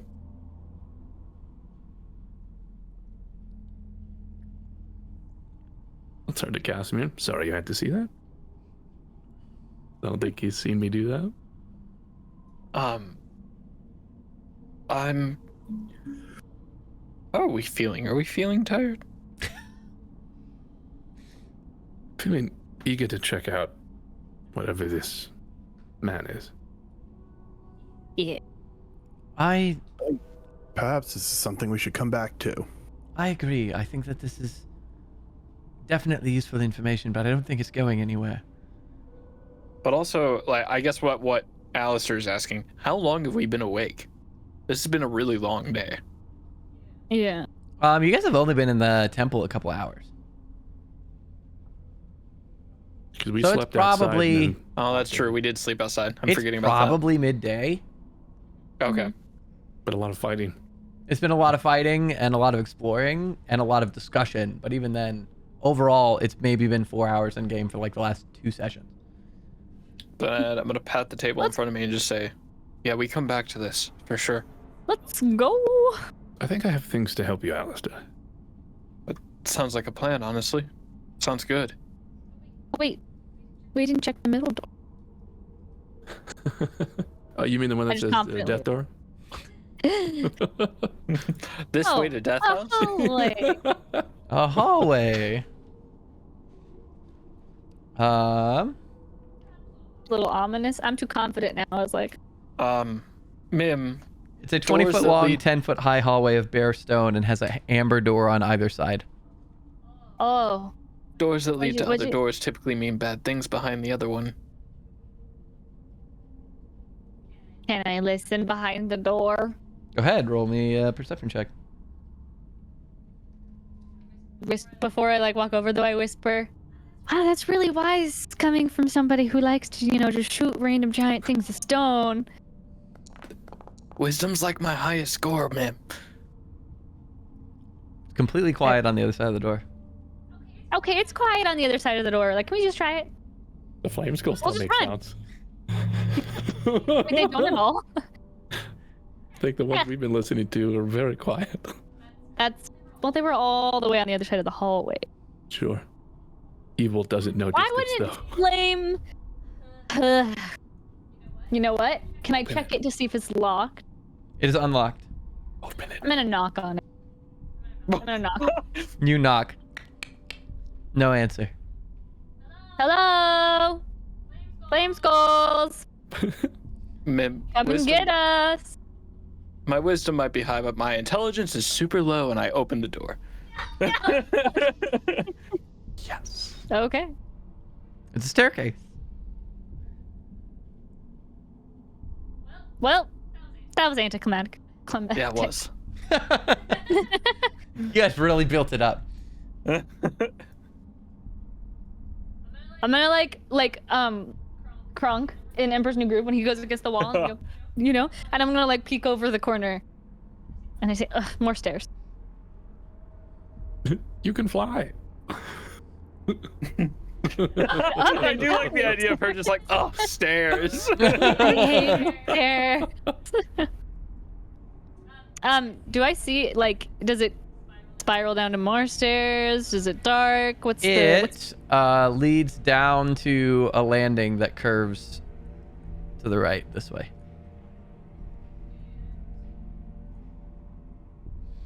How do I know where? Because we're up. Right now, there's like 2 floors except the creepy, weird basement thing, right? We're kind of above where you and Andar saw the other Minotaur. And the phantom and you're- stuff, yeah. Yeah, you're further past that now. All right. Should we go back now that we know there's stairs to explore? I do think we should bring everybody with us. Stan and Andor, what are you guys doing? Well, I'm walking up to this door. That's where he said to go. All right. And you said something about a secret door. Where? We're looking for one, but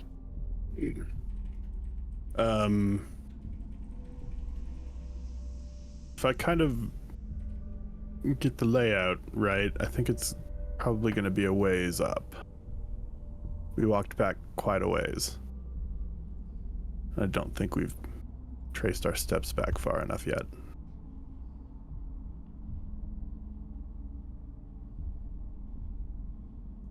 Maybe behind this door. I'll open it. Ooh, a nice dinner. All right, so as you enter into this room, This can torches only and go well. sconces illuminate a dining table in the center of the room. Covering the table is a magnificent feast that fills the hall with the rich smells of cooked meat, sweet vegetables, piping hot gravy, and wine. You know, third time's a charm, right? We had the evil dinner at the Durst house, which turned out to be nothing. And then obviously the Strahd dinner turned out to be pure evil. This can't be bad. Rule of 3, right? Just right.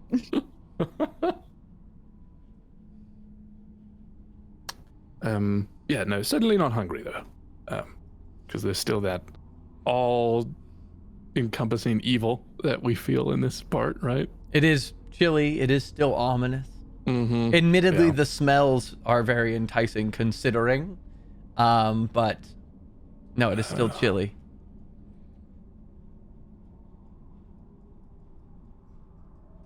Found the dining room. Call out back down the hallway. We found stairs. Arena's gonna follow Sten. Oh, fine. dinner Dining room does- is cooler. Dinner does sound enticing. No, I don't. I mean, this one smells lovely, but I don't think that's a good idea. No. Does it look like it's actually physically there, from what we can tell? It looks like it. Do you think you know how old that guy is in the statue outside, and how weirdly pristine this looks? I think that's probably a bad sign. You know, right? Who cooked I didn't- this? I mean, it's so obviously a trap. I kind of want to set it off. All right, well, before you do, kind let me leave the room. Close Do the you door. do you have another one of those detect magics? Detect magic. Yeah, where you can see magical stuff. Well, if we want to hang out here for about 10 minutes, sure. I don't think Mim Pretty has used to 10 minutes hanging in out. her to not touch that. Well, I mean, it'd be worth knowing. All right, I'll start casting. Quite loud. Nick. Quite a loud car, dude. excuse What you. magic Either a was loud that? car or somebody had a bean burrito for lunch. My That's what I goodness. did. I on a burrito for breakfast. All right, Andar sits at the table. Yeah, I'm casting detect magic as a ritual. All right, Wait, oh, he sits at the table. He's sitting on the chair. he's Nothing. sitting on a chair. When he pointed to this area, did he say northwest of here, or there was a door around where we're at? He said the northwest end of the building. Whole.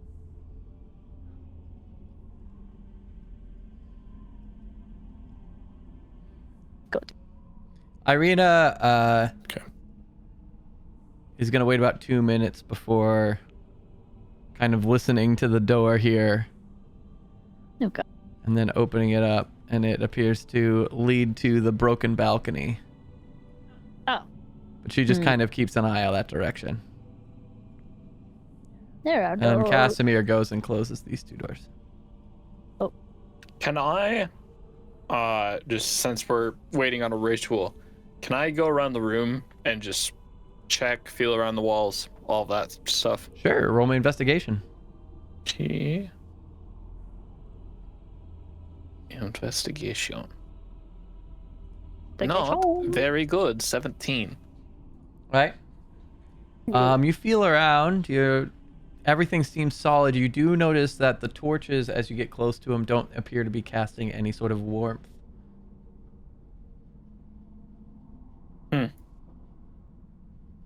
But fire coming from them?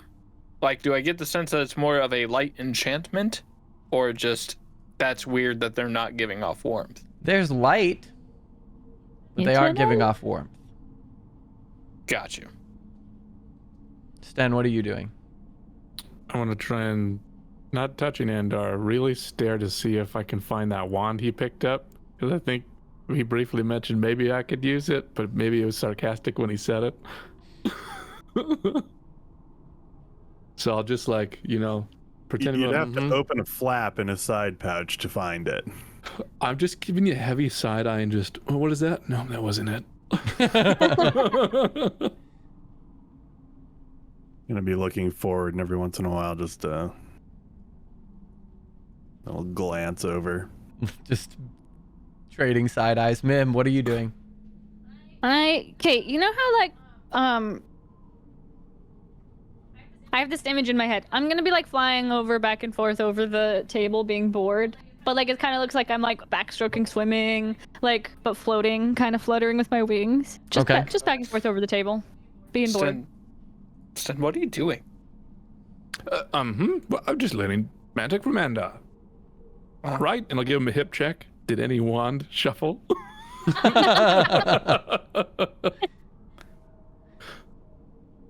Probably not if it's in the backpack, yeah. Can I insight Sten? Go for it.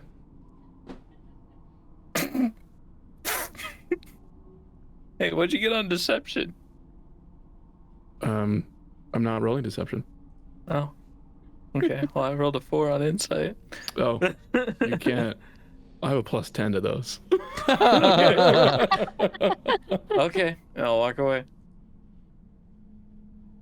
All right, so after about 10 minutes, your ritual goes off, and with detect magic, this whole room, again, kind of you have to blink for a second as the kind of amount of auras assaults your eyes. This whole room is just covered in transfiguration magic and transmutation magic, but the strongest aura seems to be centered on, in the center of the feast, there is a ewer that is set amongst the food and the drinks. And There's a what? An ewer, E-W-E-R. It's basically, think like a flask. Jug. And it seems to be made of green copper and is embossed with images of dancing bears, elks, and wolves.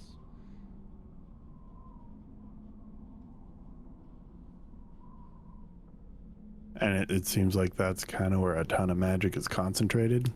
So the whole room has the transmutation magic, but it seems to be coming from the ewer itself.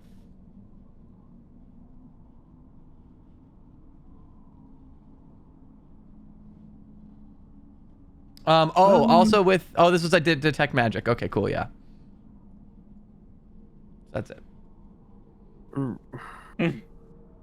Rather unfortunately, this, like that library place, is all magic. With the exception of that Coming one. from that, though, and I point at the ewer. Okay, cool. I'll grab him by the shoulders and spin him around as if he's a periscope. But do you see any spots in the wall? You're doing it earlier. What on earth are you doing? I'm trying to find the magic man. The magic man? The one we're here to talk to? Yes. Casimir Is he behind this wall? Casimir steps up to the table. So if the ewer is magic, should we be concerned about? This illusion? Is it an illusion, though? I can tell you that it's all transmutation. I don't think anything here is as it once was.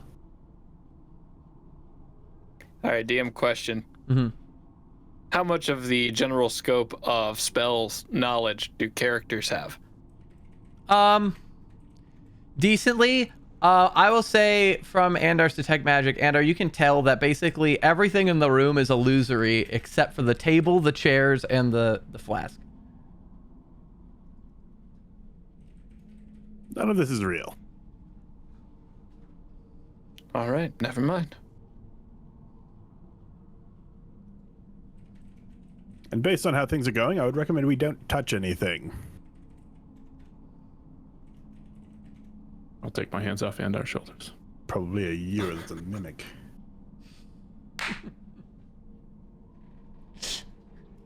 Should we at least try to identify it? What? I would have to touch it to do that. What'd I just say? Could we use your owl, perhaps? You touch it, and we'll see if anything happens to you. We should be identifying where to go next. He said somewhere the northwest area. I think we're about as far as we can get, right? I'm gonna just... Irina pipes in. There are 2 doors on the other side of this balcony, although it seems a little treacherous. No, they also lead east, Irina. He said northwest. Well, it leads north. They're just to the east Which is of not this room. northwest. I don't know. Where was he talking about? So, Andar, what are you doing? I'm just gonna touch the ewer. Okay. See if anything happens. Just a little like, You touch it, and nothing happens. You just poke it, and nothing happens. All right. I'm just gonna put a finger on it. Cast identify. It is a magic ewer that any poisonous liquid poured in the ewer is instantly transformed into an equal amount of sweet wine. That's cool. Furthermore, a creature that grasps the handle of the ewer can command the ewer to fill with 1 gallon of wine, and it can't produce more wine until the next dawn. It's a perfect Andar item. It's Just a silly item. Nothing that we need. Shoving it in my bag. The minute you pick it up, the entire feast vanishes. And hold on. Alistair and Andar are shunted back as the table, as the meal vanishes, all the seats are suddenly filled with ghostly apparitions. Ooh, you actually, hold on. So for timing wise, during that, I was going to try and jump out here. Okay. So I might not be there. Okay, go. Well, so go for it. So you jump. What are you doing? How precarious is this? It's Like, is this- collapsing. But intact? It's intact. Yeah, I wanna move over and try and get to this door. All right. So you inch over to that door. You make it right there, and then you hear "It's nothing," and take it, and then a gasp from Irina as all these specters appear. That took 10 minutes. No, he just did identify. He didn't do a ritual this time. That is a ritual spell. Oh, identify. Yeah, I have it as a ritual. Oh, that took 10 minutes. I'm sorry. I thought that you just cast it. Well, then let me turn off the fight music that was about to start. Oh, As cool as it was gonna be. Sorry. All right. I mean, so it still you're... happens. Just We'll get we're there, I frozen. guess. Let me just undo all this shit. Oh, this Oh, is look, such a it's good just, meal. oh, yeah, it's such a good, it's no big deal. Let me find out what this ewer does. So, Stan, you're over here. I want to open this door. You open the door. Oh, wait. Am I within? Actually, before I do that, I'm going to cast message. When you said northwest, did you mean through this door or through the door I just came from? I cannot see you behind the tower. I think you know where I am. Well, I'll cast message again. I think you know where I am. Are you on the balcony? I'll shout out to him. I'm on the balcony, Mr. Still. Stop. If Mr. you're on the S. balcony, then you need to go more north. Irina, you were right. Be careful not to fall. And, do you step into the room? Now, with that question,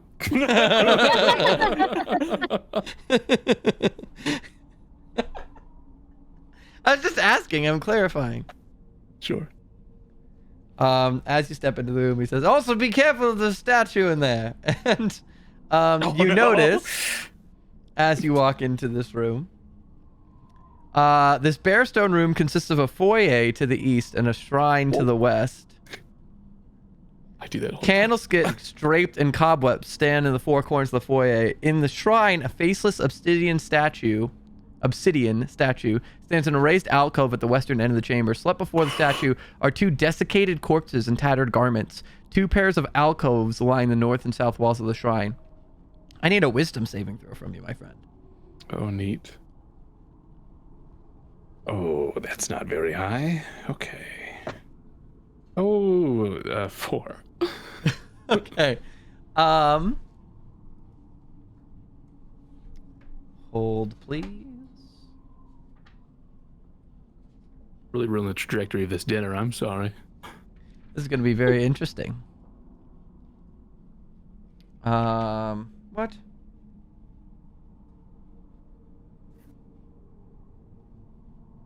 Oh, fuck. It starts with... It's the... Hold on. Wrong section. I hate spells that use 2 words with a slash, and then you're like, which one is the first one? Here we are.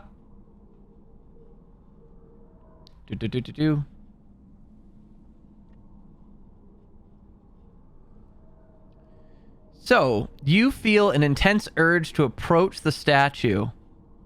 Shoot. And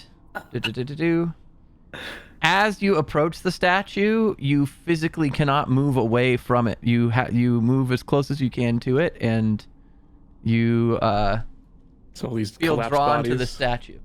Like this. Right there. That's neat. So you walk in, you get pulled over.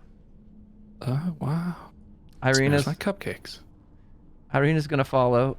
Sten, are you all right? At which point, and I will finish. And Shunt.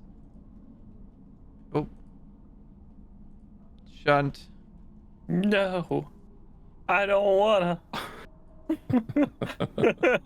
Poof.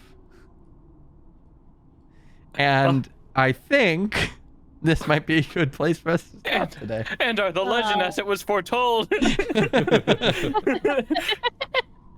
is why we don't touch things. Wait, so who touched what to cause this? It's nothing, he says as he shoves it into his bag and a group of ghosts appear in the room. Real quick, before we end, Ender, you have the wisdom book in your fucking inventory, right? I do. Cool, good.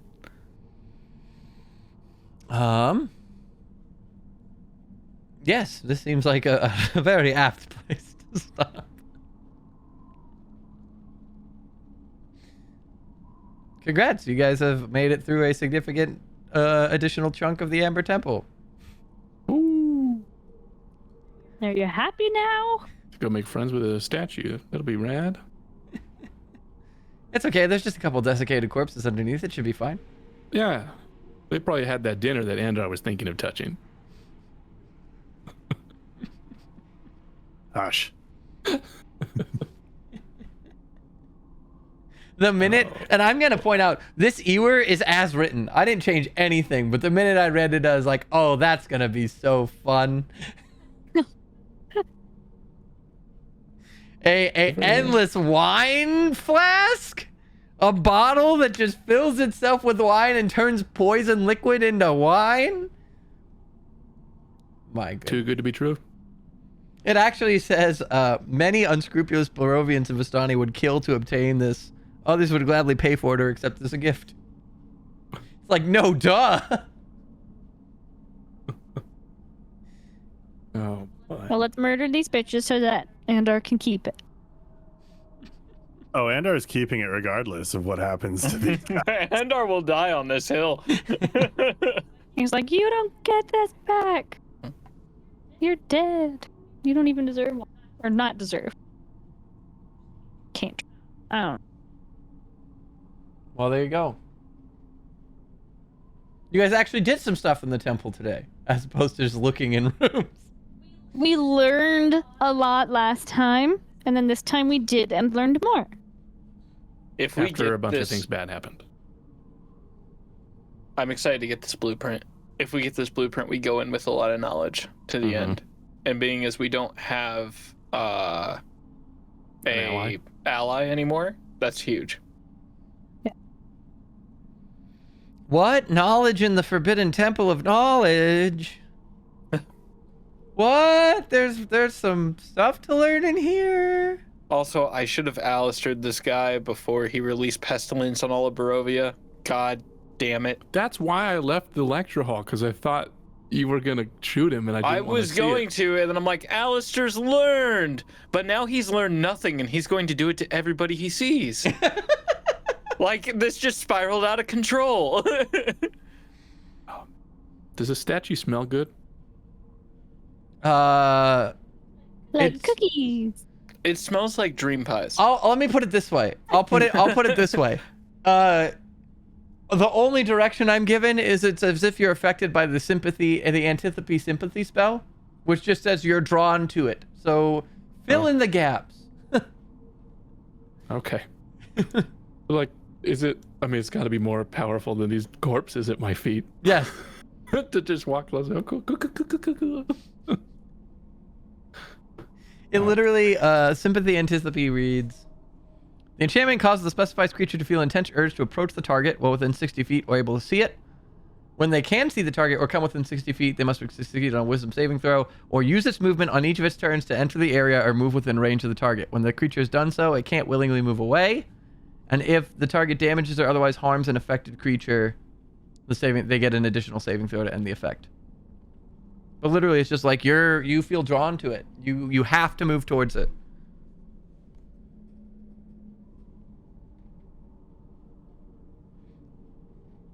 I looked up sympathy first because I thought that's what it was, and it's antipathy sympathy, which is silly. All right. Well, cool. Well, you guys are down one annoying NPC. Yeah. We'll get a PC back next week. That's true. Hey. Should you survive the Spectre fight? Oh yeah, because I guess he's not here necessarily. I mean, he's everywhere. Have you seen those vines? That's true. I'm interested to see what happens with this release of, I'm just gonna say Mistress of Pestilence because names are fucking terrible with me. Vecra. Vecna. Vecna, yeah, Vecna. Vecna. It sounds way too close to Vecna that we're gonna be like, what? There are Vecna. There is, not to spoil anything, but there is something Vecna related within this temple. Oh God, that's not good. I'm not okay with this. There's a lot of stuff within his temple, guys. This is basically like a bank of just dark magic shit. You know the nickname of this temple? It's called the TPK Temple. So far, we're doing pretty good. Knock on wood.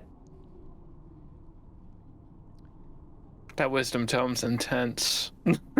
There's one fight in this temple that I'm debating whether I keep in it or not. That's the only one that, for the most part, I've kept everything pretty much as is. And then I removed one fight that I felt just wasn't like, it wouldn't have been necessarily a challenge other than just another resource drain.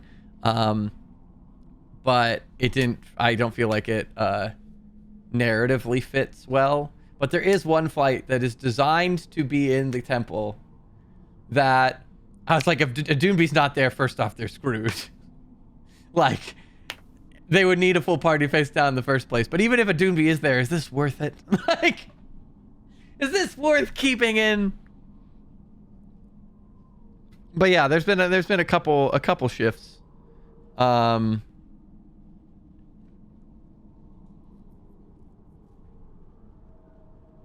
But yeah, it's a scary place. There's a lot of damage.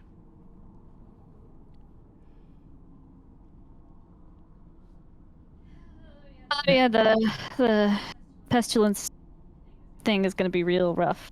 Well, and you guys saw how hard that first statue hit. There's another one downstairs. Oh, like Minotaur one? The Amber Golem. The Oh. treasure room. I'm interested to see, and I don't know, this might be spoiler territory, so you don't have to answer, but there is a DM set of rules, I believe, for like extended travel rules, where like players can contract diseases, and with her release, that would be cool mechanically. No. I am a cool fairy creature. I am immune to all diseases. All of them. Forever. Except the curse of being cute. Well, also And you're realistic assuming that she was evil. released to Barovia. Fair. Dude, I don't see a way out of me getting the statue. I'm gonna be one with this statue. I'm just waiting until Irina follows you into the room. Yeah. Irina's wisdom score. Does she have a higher one than me? She's got 14. No shot. The same as me. Oh wait, I have a inspiration from a while ago. Should I use it? If you want Yes. to. Can we pick up next time Sure. with that? Sure. Don't forget. Make sure you put a I need- note. I need a whole week to recharge my dice rolling abilities. To roll that nat 20 again. Let's go. I'll make a note.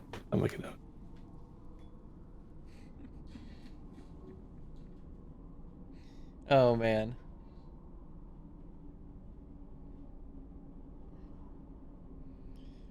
Well, I think what? All right. I think that's about it. Anybody else have anything that they want to touch on before we wrap up for today? Always kill an NPC. Always. That is literally what I've learned today. Good luck killing Stolt. Yeah. Stolt's scary, man. Okay, but now you know what? He's not an NPC. He's like a I'll just throw in because Yeah. at this point I think District that of C. the chances of you guys fighting Stolt is so slim. I'm okay revealing this. The reason he put his finger on Kasimir's forehead. Anybody want to take a guess? It was either disintegrate or finger of death. You're correct. Those would be my guesses. My guess would be disintegrate first, though. It's finger of death.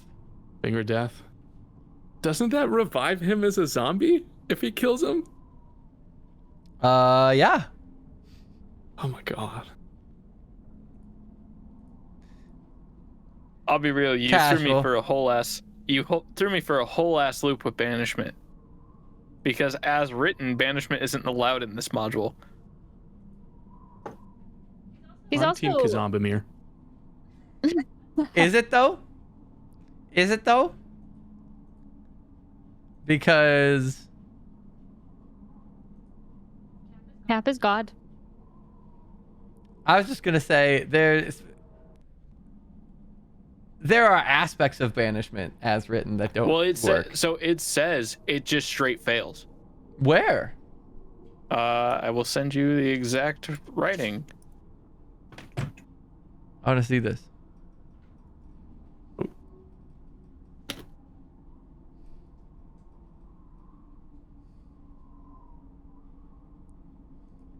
Because I'll tell you, like, I don't want to. Obviously, you guys still don't know some of the reasonings for this, so I don't want to spoil things.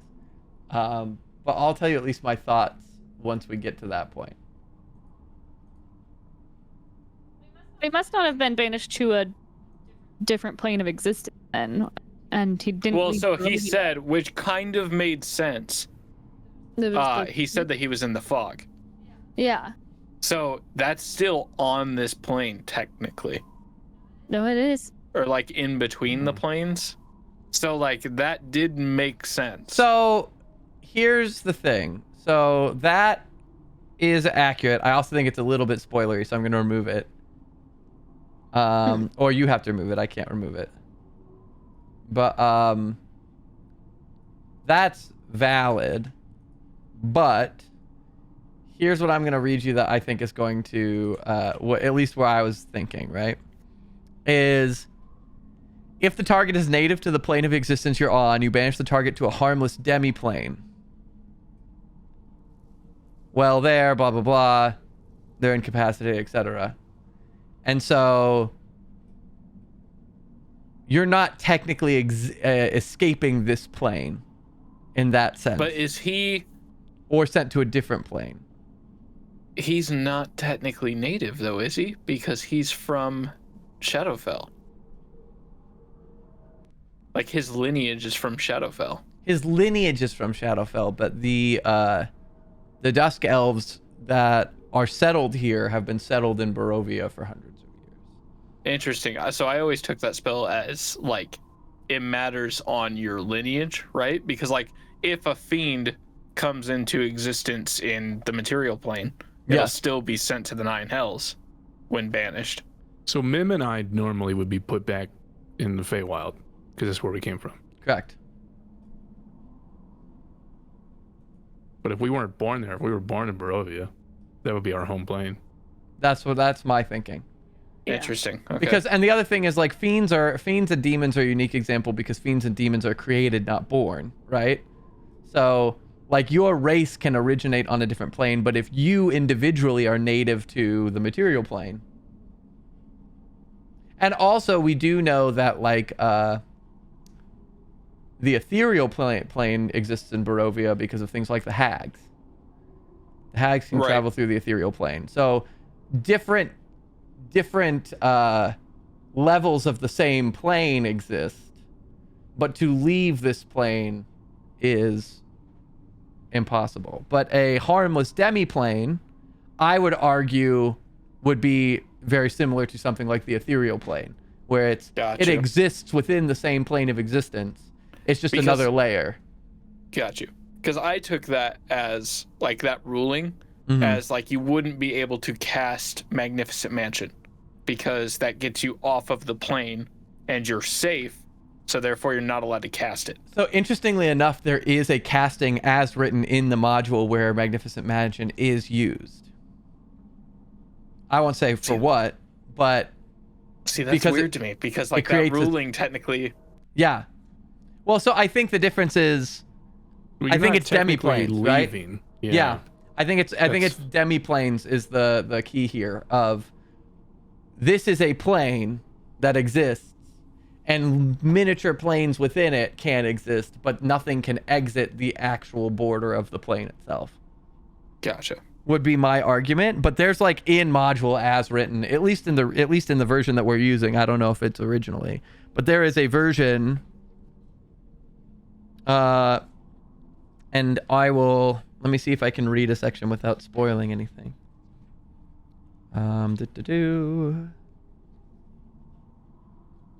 Actually, I can just look at the map and determine what section this is in. Does anyone watch Doctor Who? Yes. Have you seen all of Doctor Who, or, like, most of it, or what's... A vast majority of it. Okay, let me see if I can find a scene. But or I don't remember, but I think it... Did you watch anywhere with Clara? Yes. Do you remember? I think it's when she first was somewhat in it, and there's the ladder, climbs up the ladder or whatever, goes up to the TARDIS. It's like parked on the Oh my god. Yeah.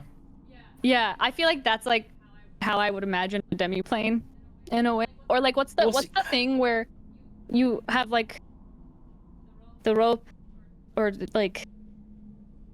See, demiplanes get interesting, right? Because, like, how many times can you demiplane, right? A semi-demiplane? Yeah.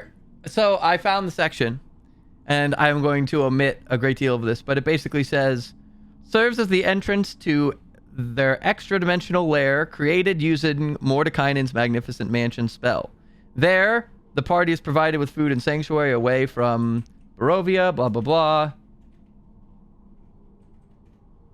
That's also something that can be counterspelled, like, because you kind of there's still a trace of on the plane, because it's rooted in the plane of existence that it was cast on. Yeah. So someone could go over and dispel it. It would be rude. So that's kind of that was my same line of thinking. The fact that exists was kind of my line of ruling for this, of like, things can be banished, but they can't be banished from this plane. They can just be sent to, whether they're native or not, the harmless demi-plane is the only option. Gotcha.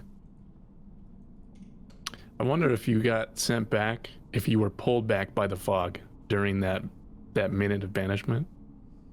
Ooh, that'd be It terrifying. Felt like you were okay, and then it just comes for you again. That's terrifying. That's actually, I almost feel like better. Like you're sent back and you're like, oh my god, I made it, I'm free. Yeah. And then I you charge one living character for that idea. Interesting. So, yeah, I've got more, but we're in murky waters, so maybe I'll discuss with you in private sometime. Yeah. No, I just like always open to it. I will just say that, like, at least in this example, I specifically was drawing the line between, like, this is in the book, and if this exists, that exists. Yeah, that's fair. It is weird to me that is in the book. Yeah, it That is. feels super weird because it goes against another rule. But Well, also, where did you? Because there's been different versions of Strahd too. so that was that one is from the like pre-campaign on World Anvil. Because Okay. it's like, hey, has a heads up, all of these spells are changed because they don't work the correct way in Barovia. Yeah.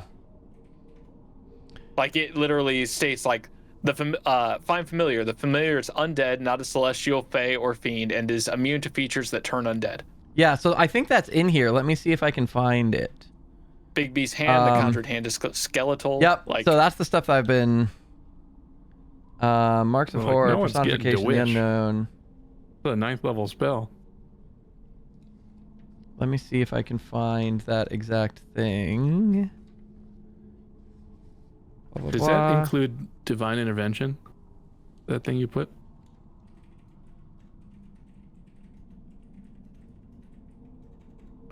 well, so here's the interesting part, right? With divine intervention.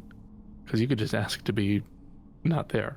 Yeah, and also, the only god that can reach into Barovia is the Morning Lord. Mm-hmm.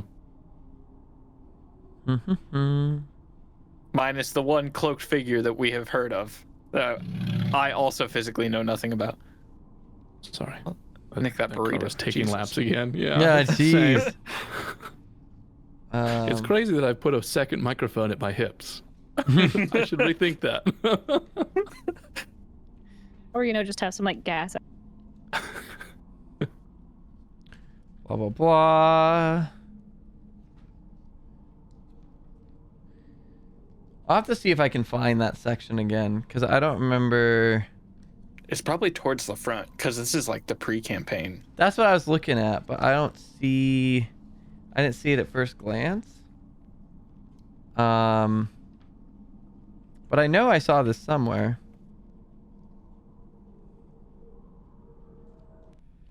Do.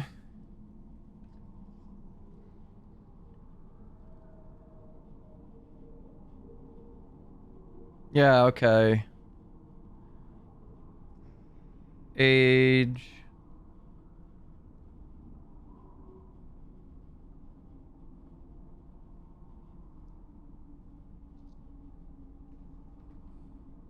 You have to look. Because I remember seeing that somewhere, and I specifically have taken some of that, obviously, with, like, Doctor Who and, like, the way that I've described Mage Hand and stuff. But that was so long ago. I don't remember where specifically that was pulled from. Everything changed when Fakra got released. There's pages of my book missing.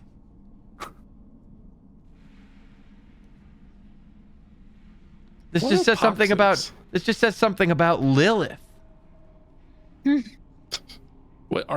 When you said she's Queen of Poxes or whatever?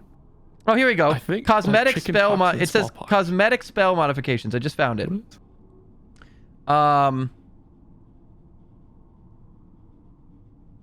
Here we go. The land of Barovia resides... Well, I can't say that. No spell, not even wish, allows one to escape. Astral projection, teleport, plane shift, and similar spells cast for the purpose of leaving Barovia simply fail. As do effects that banish a creature to another plane of existence. These restrictions apply to magic items and artifacts that have properties that transport or banish creatures to other planes. Yeah. Magic that allows exactly what I'm reading. Magic that allows transit to the border ethereal, such as etherealness and etherealness feature of the incorporeal undead, is the exception to this rule. A creature that enters the border ethereal from is pulled back into Barovia upon leaving that plane. For the purpose of spells whose effects change across or are blocked by planar boundaries, such as sending, Barovia is counted as its own plane. Magic that summons creatures or objects functions normally as magic that involves, as does magic that involves an extra-dimensional space. Here we go. Any spells cast within an extra-dimensional space, such as those created by Mordekainen's Magnificent Mansion, are subject to the same restrictions as magic cast in Barovia. So extra-dimensional spaces are so that would be additional demiplanes. Creation of a demiplane. That's super interesting because also for example, the create demiplane spells don't allow you to cast them within a demiplane. That's a ruling. It's like a bag of holding.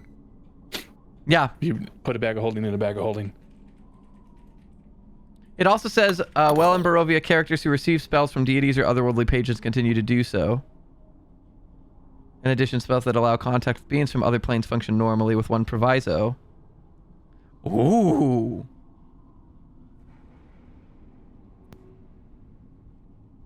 Oh. I just found a juicy tidbit I did not know.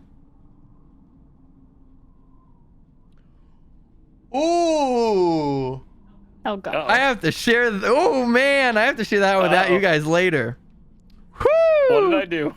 Oh. All right, guys, this has been a great goodness. episode. We're gonna end it here. All right. See you next week. In the meantime, Thanks everybody for watching. the cosmetic spell modifications. I think the only ones that you guys have. So Find Familiar, we've already covered. The Familiar is undead and is immune to features that turn undead. Doesn't somebody have either Fog Cloud or Dust of Wind? Or am I crazy? No, those were druids. Crazy. Those are the druids that did that. Mage Hand, the summon hand is skeletal. Oh, I missed this one, although it would have been good. Revivify, a creature restored to life by a revivify spell screams upon regaining consciousness as though waking from a horrible nightmare. God. All the rest of them are not applicable because you guys don't use any of them. But yes, so anything that creates an extra dimensional space still works. Interesting. I mean, it's like wizards to break their own rules, so Yes. fair. Mm-hmm. Well, also, along those lines, again, can't discuss full details because spoilers, but generally speaking, Strahd's domain is kind of an asterisk of a place anyway. Like, most of the stuff that happens here is like, this is specifically because of the condition of this place. Yeah. Like, it is by definition almost an exception. And then spawned a multitude of other exceptions. But we'll discuss that after the campaign. When you have more information. It's going to be a juicy campaign wrap-up after this. Let me tell you that. Mm-hmm. You guys have learned a decent chunk, but there's still more to learn. Oy. Like where this northwest wall is. It's behind the statue. Don't worry. You're getting close. I'm very close.